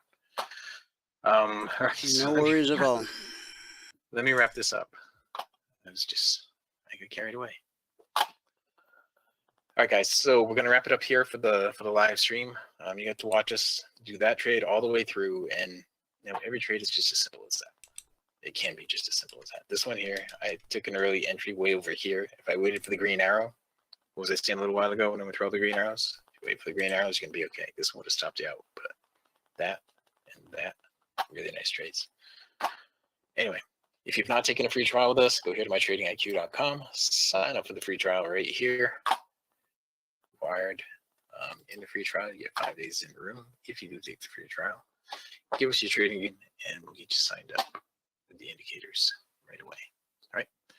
Thanks for coming, everybody. Hopefully, all made some money. That ES trade was an easy one to do, easy one to take, easy one to participate in all the way through. All right, that's it. Reminder, partners meeting tonight, 8 p.m. All right, D, you can have it back.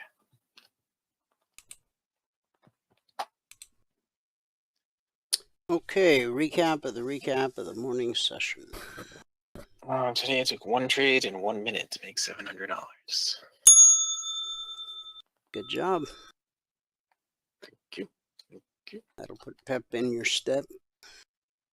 Every day.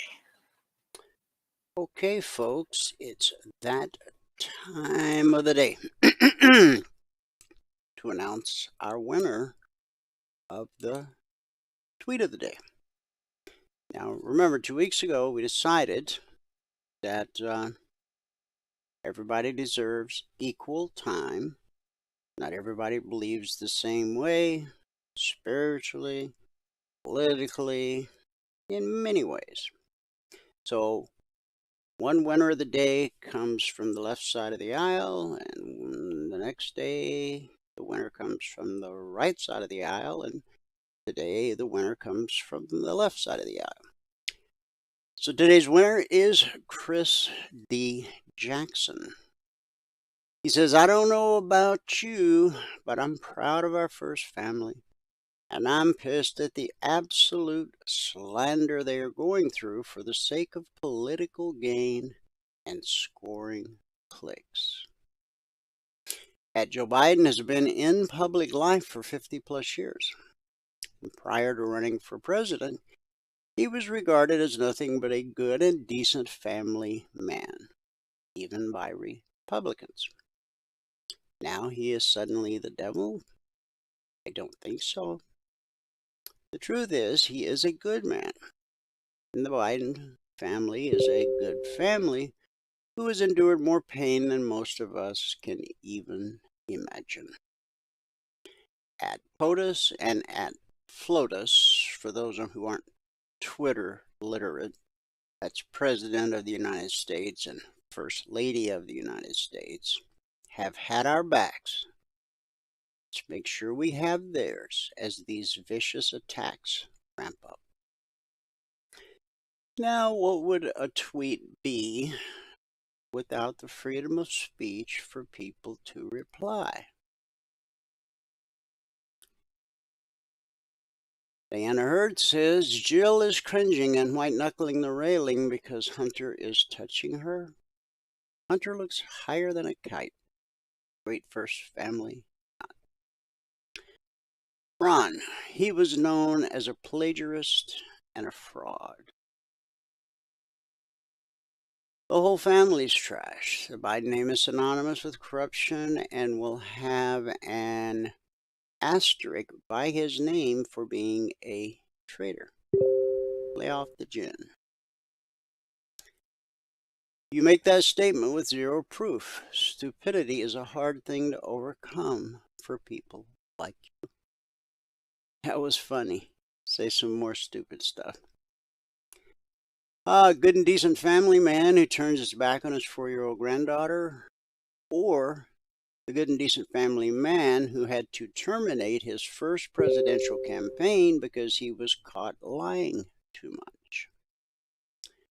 Such a good family man that he won't even acknowledge that he has a 4-year-old granddaughter. In case you didn't know, her name is Navy, and she's a beautiful little girl that they treat terrible. They do not acknowledge her. That makes them horrible people. Nothing will fundamentally change. Biden president, better things aren't possible. He's a career politician who shifted his position on many things simply to get elected. The only thing Joe Biden has ever learned is that he likes to get elected. And he hung around long enough for the Democrats to drag him across the finish line. And we'll finish with this reply. Slander. Remember, the original post said that there was slander. Shiloh says, slander? There's literal evidence, dude. So, there you have it. The people have spoken. And now I'll speak. Okay. As I showed you earlier, the post I put out this morning, shortly after 9 a.m. Eastern,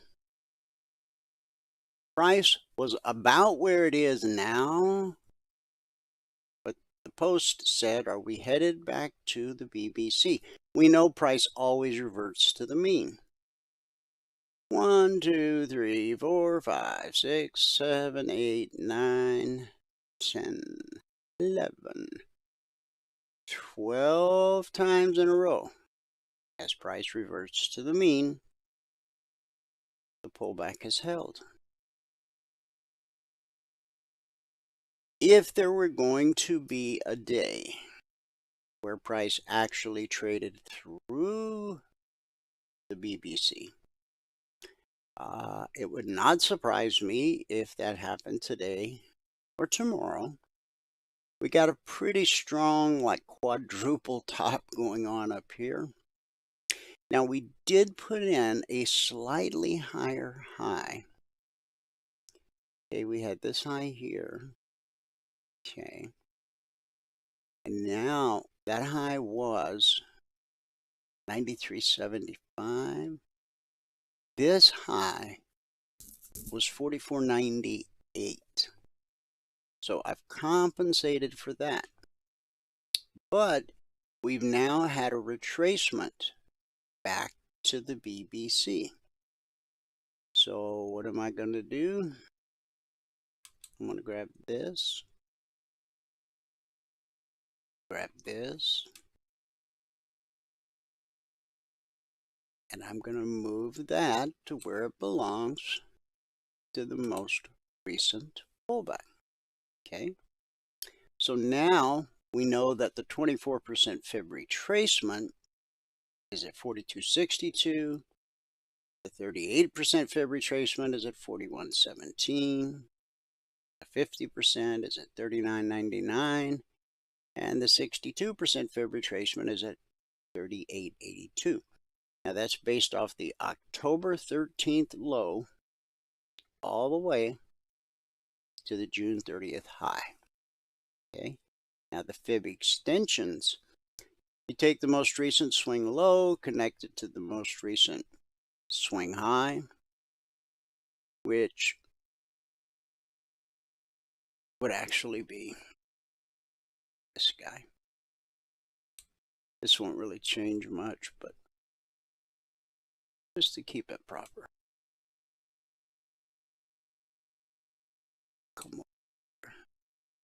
That. Okay. All right. So now, as price drops, we know what areas based on 13th century math to expect support. Should price rally above this quadruple top, we know where, using that same 13th century math, to expect potential resistance. The 24% fib extension, the 38%, the 50, the 62, and the 100. Okay? Again, now I've covered the daily chart already in detail, so I'm not going to go through that again. If you missed it, thanks to YouTube, about an hour after this broadcast ends, you can go to youtube.com/CFRN and you can hear my explanation of the daily chart in complete detail. Okay? All right. Now, one other thing. I already did this once, but let's do it again real quick. Last night, all of our members and trial members got these targets at 7:35 p.m. Eastern. They always come out shortly after the Globex open. Usually by 6:30. I was running a little behind last night, so they were 7:35. So every member, every trial member had these numbers last night. But because this broadcast is open to the public, if you're not a member, trial member, you didn't have the privilege of these numbers. So if you want to grab a screenshot, want to jot them down, by all means, I encourage you to do that. Okay? All right. So now we can go to the 30-minute charts. All alerts are created from the 30-minute chart. Whether it's a Logic 247 alert or a concierge trade alert. That's why I said when an alert comes out, like a Logic 247 alert, go study the 30-minute chart so you see the window of opportunity that it represents.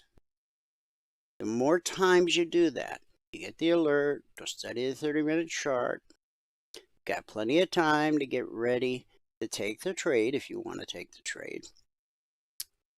But the lesson is seeing the alert and then going and look at the 30-minute chart so that you understand what a window of opportunity is, so that pretty soon you don't need my alerts because you can spot a window of opportunity just as good as I can. I have no magic power, no superpower, okay? I simply understand how markets work and how price flows. Now,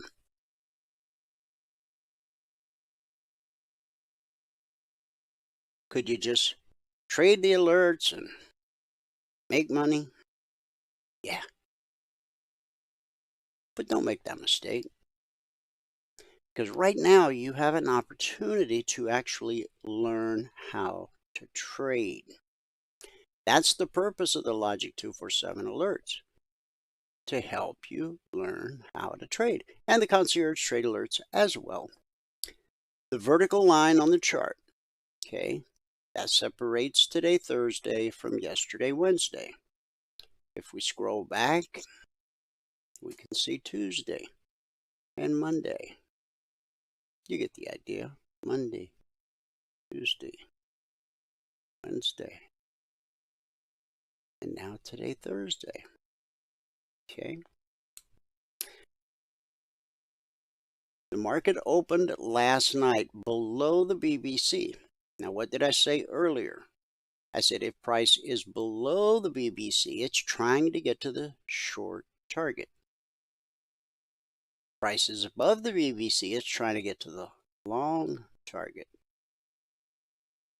Price is always trying to get to a weekly trading zone. When price drops to a zone, we expect support. When it rallies up to a zone, we expect resistance until proven otherwise. Only 3 things happen at a zone. The most common, 70% of the time, is consolidation.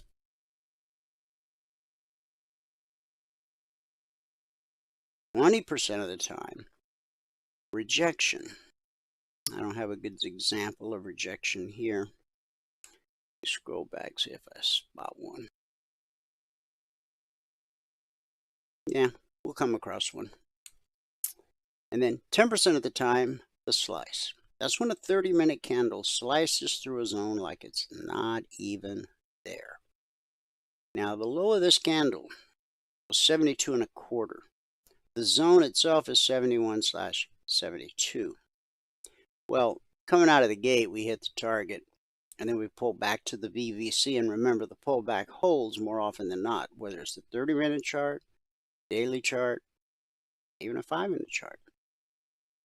So once the market finds resistance, which we expect, it's going to go look for support, which it found.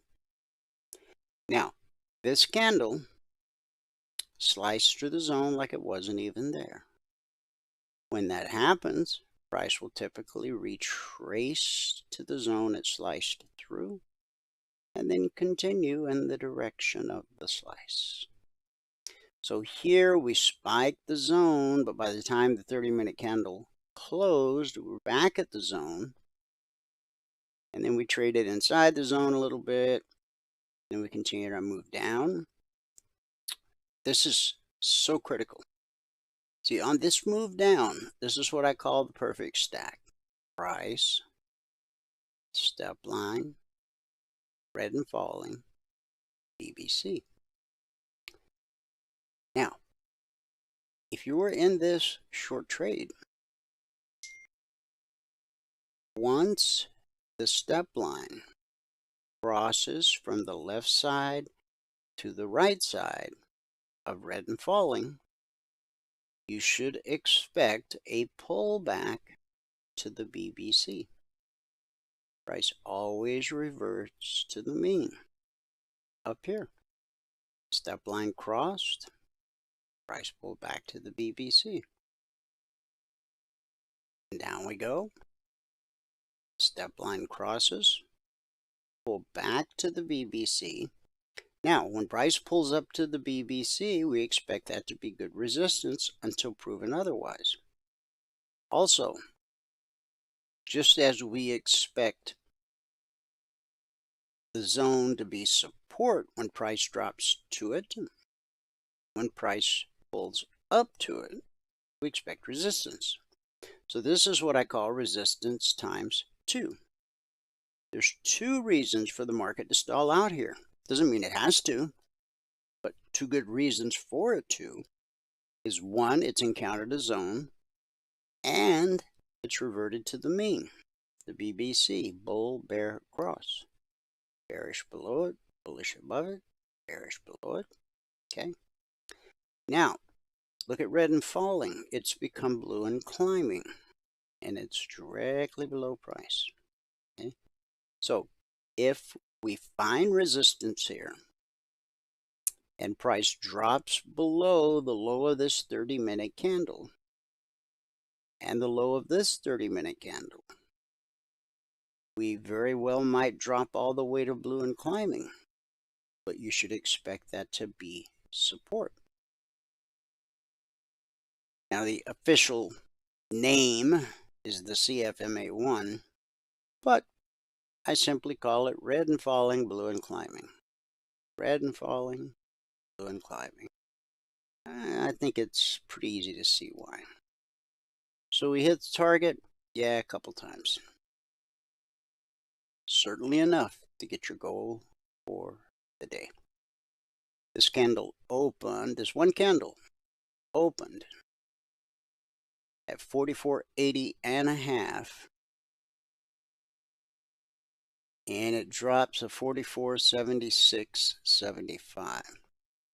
So let's be conservative and call it 44.77. So that's 3 points in that 30-minute candle. No, I'm sorry, it opened at 80.5, so it's 2.5 points. Whatever. Go for the day. Pull back to the BBC, go for the day. And then you had all this, okay? And there was lots of logic alerts.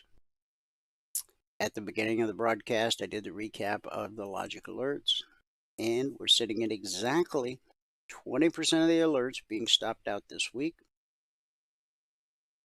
We currently have over 14,600 individual handcrafted alerts in the Logic 247 channel. And we've averaged 20% or less of them being stopped out each and every week.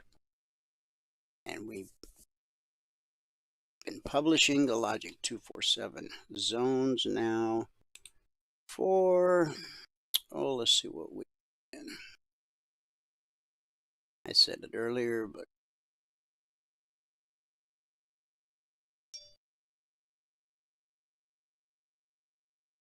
where did I put that?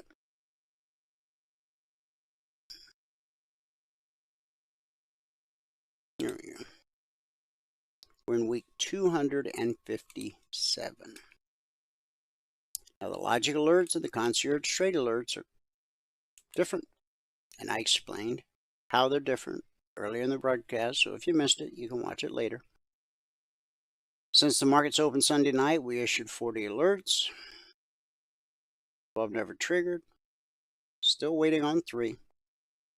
25 actionable alerts, of which 5 or 20% would have been stopped out based on the risk profile I explained at the beginning of the broadcast. So let's get back to these and get through them. All right, so here's the ES. No reason to ever think about the long target because price never got above the BBC. This was the opening candle last night. That's the ES. Here's the Dow. The Dow opened below the BBC and dropped straight to the target, courtesy of the perfect stack. This candle opened at 34.4. Come on. 488. And it dropped to the target at 445. Your goal for the day for a couple days. Once we hit the target and found support, got a little bounce, and we came back down through the target all the way to the zone, which we expect to be support until proven otherwise. So we hit it, caught a bounce, hit it again, caught a bounce, then traded through it.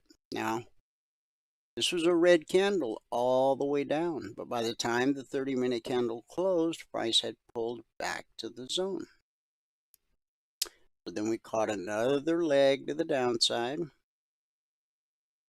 and then we pulled back to the zone. Remember, coming down, we expect support. Pulling up, we expect resistance. And by the way, these zones were published Monday morning at 6:15 a.m. Eastern.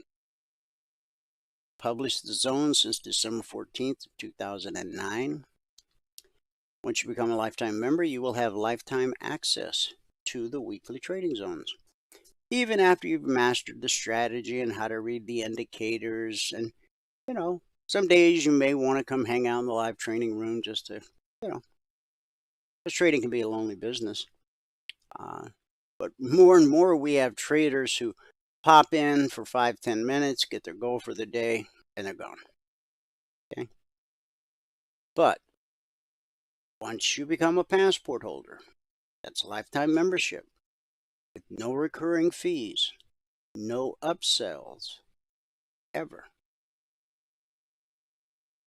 It means you'll have lifetime access to the zones, lifetime access to unlimited one-on-one mentoring, lifetime access to the Logic 247 alerts, the concierge trade alerts, the indicators, the strategy. Once you learn the strategy, nobody can ever take that away from you.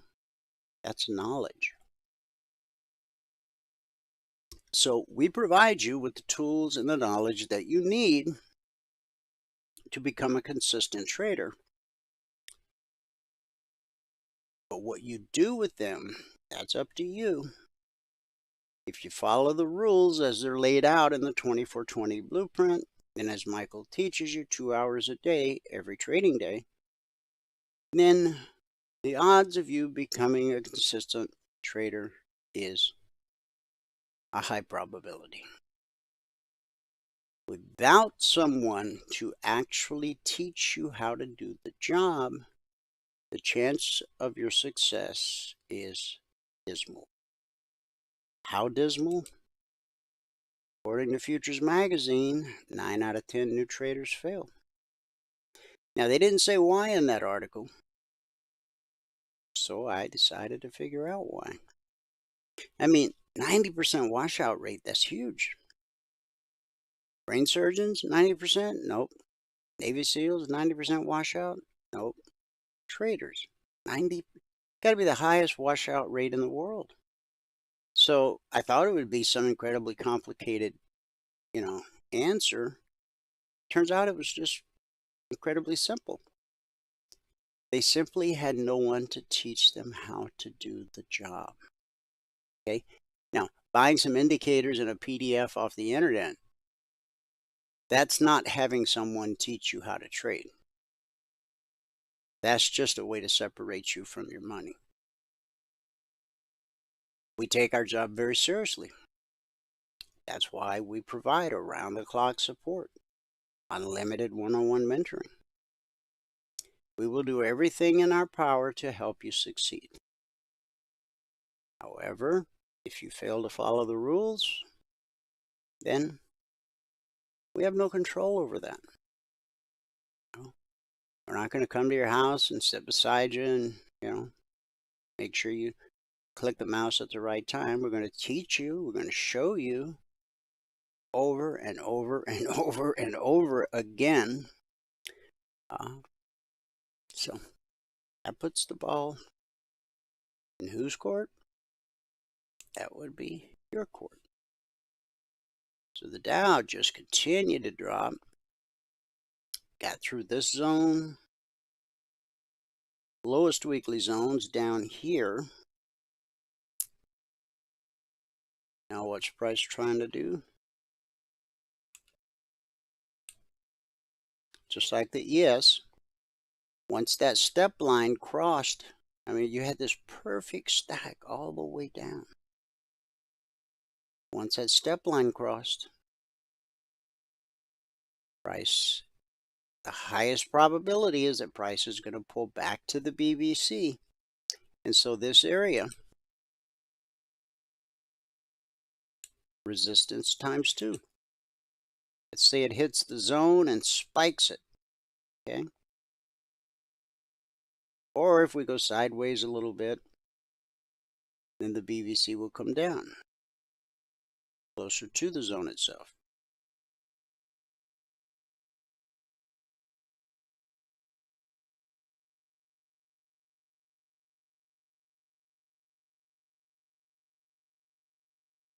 From the open to the target, the zone to the zone. Now I could scroll back and show you why price stopped dropping here. And I'm going to let you do that. Okay? If you're serious about learning how to trade, it won't seem like work, it'll seem like an adventure.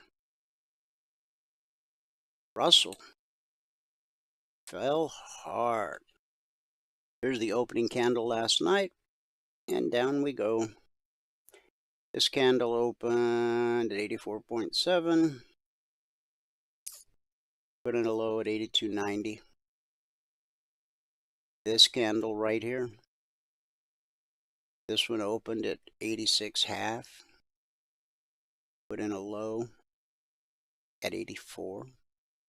It's 2.5 points, followed by another couple points, and a little pullback. That's how price moves in legs. Leg retrace, leg retrace.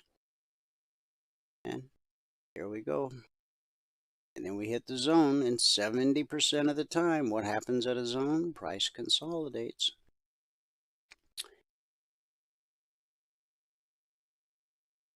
Leg, retracement, leg, and a retracement. Then we hit the zone. The zone's 1852/1853. Again, that was given to our members and trial members Monday morning at 6:15 a.m. Eastern.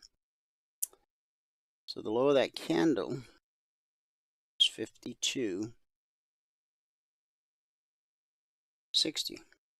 The zone is 52/53. So it's right in the pocket. Now we expect the zone to be support, so it bounced price all the way back up to 1857.40. And then we drop. And then we get the cross. Step line all the way down is on the left side. There's the, there's the simple way. That's just to get your goal for the day and put the mouse away.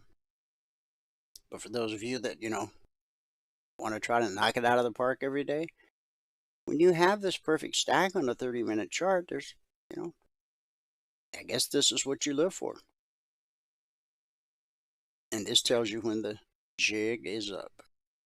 Now that we've hit the zone, what's happening? We're consolidating. That's what happens 70% of the time. And down here, red and falling is curling. Next 30-minute candle will probably make it blue and climbing. So you got resistance overhead, support below.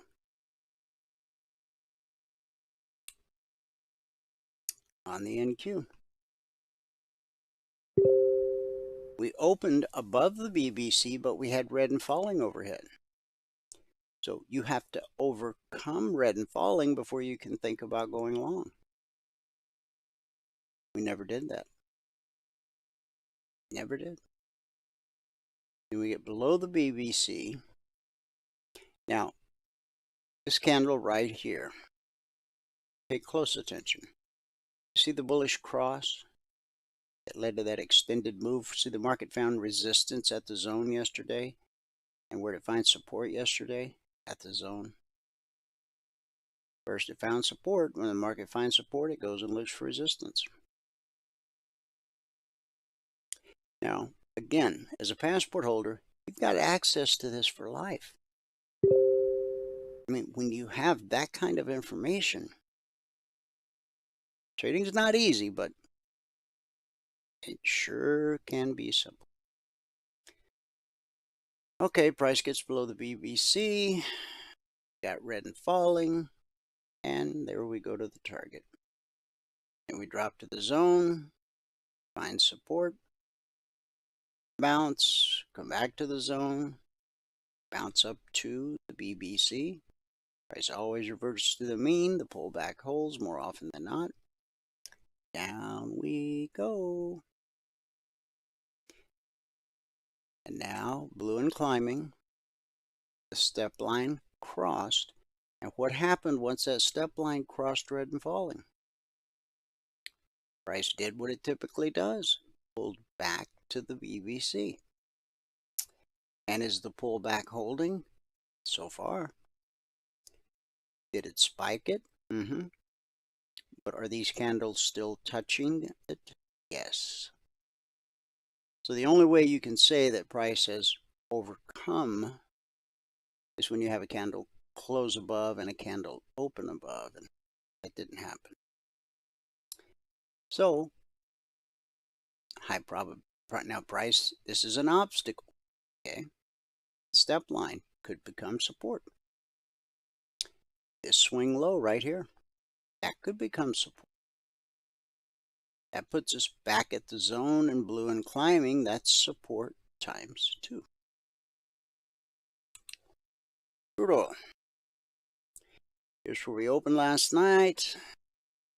Price was trapped. Support at the BBC, resistance at red and falling. Okay. And then we go to the zone, and what do? We consolidate. Then we break out. Okay. This candle right here opens at 72.06 and runs up $200 to 72.26. That's per contract traded. Now when this candle closed and this candle opened, it kept going all the way up to 72.34. So that's $280 per contract traded. $260. $10 a tick with crude oil. So price comes back to the zone support. This time we trade through the zone, right? That's that slice. When it runs out of steam, just before hitting the target. Now this one candle, it opened 71.57 and it dropped. It opened at 57 and dropped to 71.11. So what is that? $470 per contract traded. If you've earned the right to trade 10 contracts, which will take a while, that candle is a $4,700 move. When the market finds support, it's going to go look for resistance. When it finds resistance, it's going to go look for support. Where to find support? At the zone. Previous day. Support. And once it got above and pulled back, support. Same thing over and over again and again. Price is at a zone right now. Okay. You got blue and climbing below. You're above the BBC. But that high right there, actually, that high is potential resistance. That's potential resistance. That's potential resistance. And that's potential resistance. I would find a more attractive opportunity. You know, a lot of people say, well, I only trade crude, or I only trade gold, or I only trade the S&P. Well, okay, there's nothing wrong with that. Other than you're missing a whole lot of opportunity. And you're having to work more hours each day for the market that you trade to provide you with the proper opportunity. See, that's why we don't teach you how to trade a specific market. We teach you something far greater, which is how to trade. So once you know how to trade, then whether you make your money off the S&P, the Dow, the Russell, the NQ, crude, gold, silver, $100 per contract per day. I don't care what market it comes from, nor does the man at the grocery store, or the gas pump, or my mortgage company, or Dish Network. Imagine you send in a check to pay your cable bill, and they reject it. Oh, our records indicate that you made that money trading the NQ. We only accept money that's from the S&P. Huh. I know that's ridiculous, right? It's intentional. What I want you to grasp is that once you know how to trade, not only can you trade anything, but you can trade anywhere. Now, very few jobs, unless you're like a writer for a travel blog or something, very few jobs allow you to operate your business from anywhere on planet Earth. Think about that.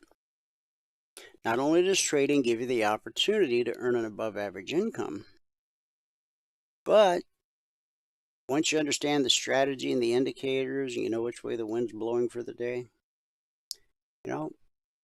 chances are you'll get your goal in the first 30 minutes or an hour of trading. I don't trade 9:30 to 10, nor do I put out alerts. There's just too much volatility for me. That's a personal preference. Michael does. He does fine. Valerie does. She does fine. Okay. I just personally choose for the markets to calm down, find their normal rhythm, and then step in. Okay. You can choose whatever's best for you. Sort that out while you're spending your 10 consecutive days in the demo account, where you reach your goal in 10 trades or less, so that the blueprint will give you the green light to go live with your first contract. Your first contract is funded with your startup capital. That's the money you funded your account with. Once you're trading real money, your goal is to increase your account balance by $2,000. Once you do that, Blueprint will give you the green light to add a second contract. But the huge difference is the second contract is funded with profit you earned in the market. Blueprint's going to tell you when it's time to add number 3, number 4, number 5, number 10. It stops at 20. By then, we figure you got the hang of it. But you only add one at a time when the blueprint says it's time. You only add with profit you earned in the market. If you have the discipline to follow that formula, it makes it much more difficult to blow up another account. Okay? Because you're only increasing your size with profit you actually earned in the market. You're wondering, why didn't I think of that? Well, it doesn't matter who thought of it. Fact is, now that you know it, put it to use. So we hit the target, yeah. Find support at the zone, yeah. Find resistance at the zone, yeah. We finally, we're still touching it. So we can't say we've overcome the zone yet. The zone is 71/7175. And so all three of these candles are still touching the zone. What we need is for a candle to open above the zone and continue printing green. Okay. But I've already shown you all potential obstacles to a long trade. Now you could wait for price to get up here. Then you got to go back here and find your obstacles.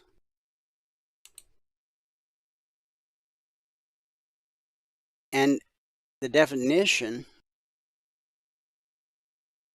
of a good trade is one where you have, prior to entering the trade, you have no visible obstacle between your entry and the goal you're trading to.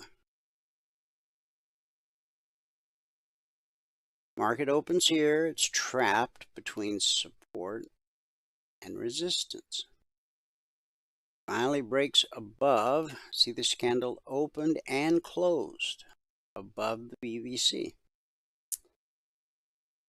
And so this candle opened at 26.6 and ran up to 27.7. Goal for the day. One candle. Then we come back down to the zone with a little doji.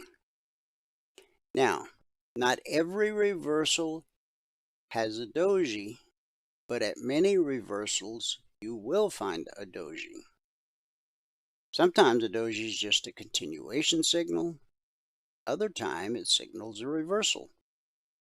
And I would say that from here to here, that's a pretty good reversal signal. So price gets above the BBC, takes out these highs, takes out this high. So if you entered this trade at 30. It traded, this one candle is $140 per contract traded. And could you have just stayed with it till you got to the area where you expected there to be resistance? Yeah. Bearish cross, resistance. Weekly trading zone, resistance. We drop to the zone and we do wide-ranging consolidation now for hours. Price is getting pinched up as it consolidates at the zone, going out Monday morning. With resistance overhead, support below. Will there be a winner? There always is. Silver. Market opens above the BBC. Price overcomes red and falling. This candle opens at 23.36 and runs up to 23.42. That's 8 pennies, $400 per contract traded. And then this candle opens at 37, runs up to 42. It's 5 pennies.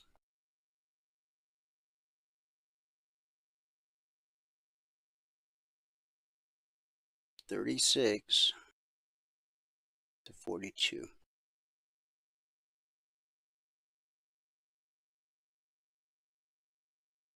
From 37 to 42.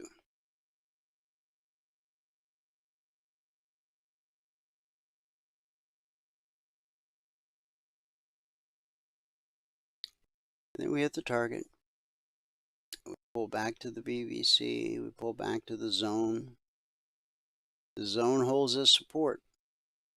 Support. Support. Support. Support. Support. And then we take out these lows right here. And could you grab your 2 pennies on the way to target? Yeah, betcha. 23.27 to 23.22. That's a nickel. $250 per contract traded. Then we get some support at the zone. Okay. And then we go from zone, almost to the next zone. Once that step line crossed, now expect price to pull back to the BBC. And last but not least, the euro. Market opens here, drops to the target. It's above the BBC, leg, and a retracement target. Where does the market find resistance? At the zone. Where to find resistance? Yesterday, at the zone. The day before, where did it find support? At the zone. Telling you, once you understand how price behaves around the zones, they will become one of the most important tools in your trading toolbox. To become a lifetime member, go here or respond to the email that you've been sent if you've been on the trial. Tonight's Thursday night, members only workshop. You don't want to miss it. Okay? Now, when we say lifetime, there's no fine print. Lifetime is lifetime. You know how some cell companies have unlimited data, talk, blah, blah.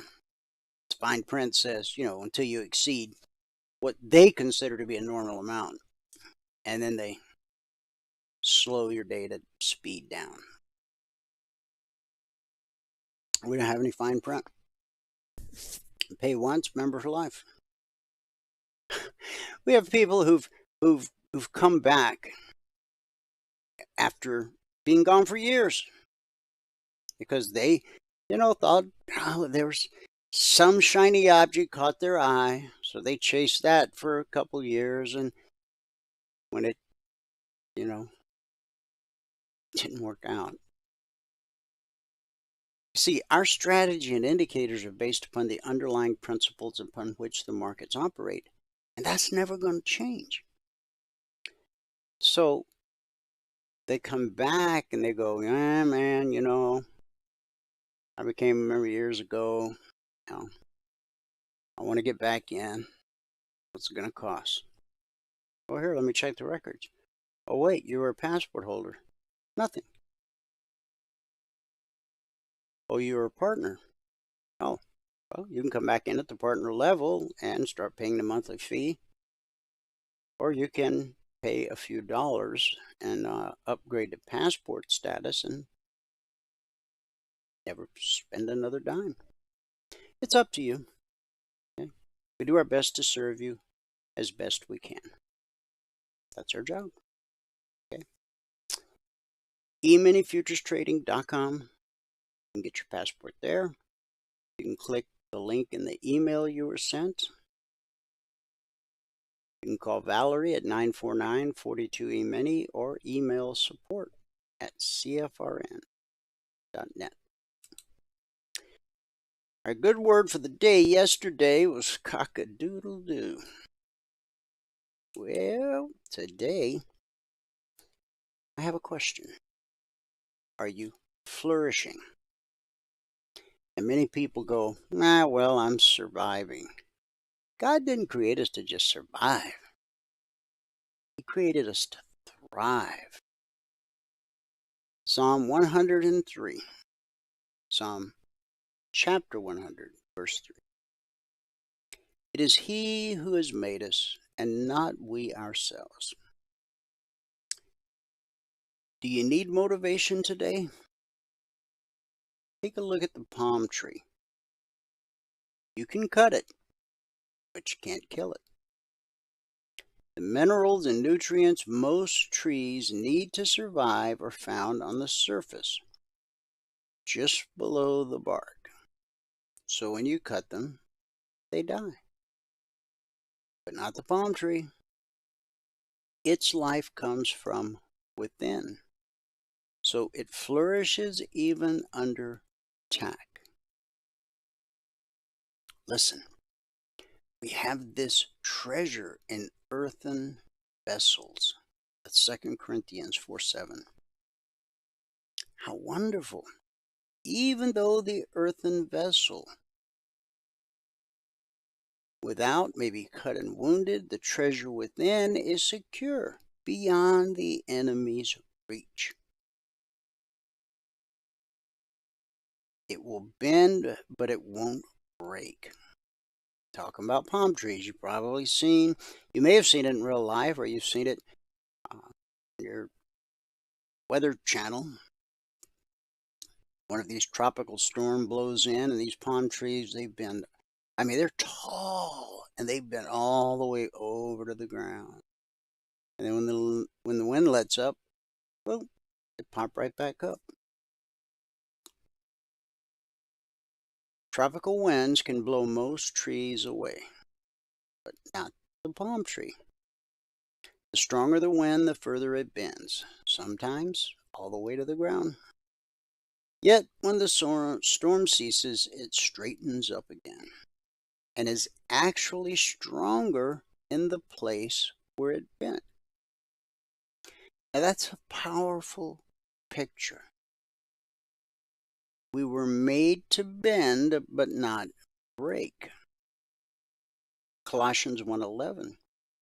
Being strengthened with all power according to his glorious might, so that you may have great endurance. Palm tree. Its depth always exceeds its height. While the roots of the average plant go only a few feet under the ground, the palm tree's roots can go down hundreds of yards in search of water. In Psalm 42, verse 1, David said, "As the deer pants for streams of water, so my soul pants for you, my God." Go deep. Work on your own connection to God. and you'll never be uprooted or barren or blown away. And that's our good word for today. Thanks so much for tuning in. Whoever you are, wherever you are, may God continue to richly bless you with His mercy and with His grace. And I'll see you at the bell.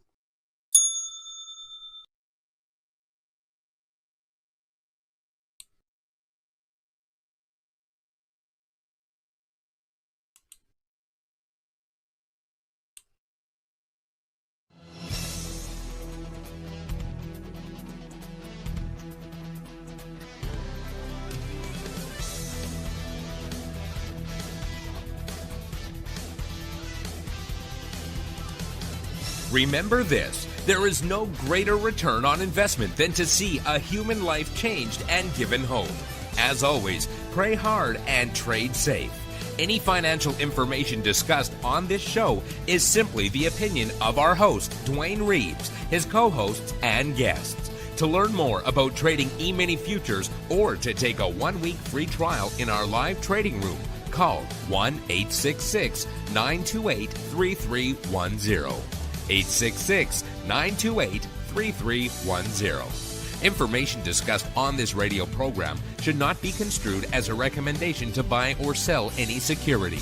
Always do your own due diligence and consult with a licensed securities broker or financial planner before making any investment decision.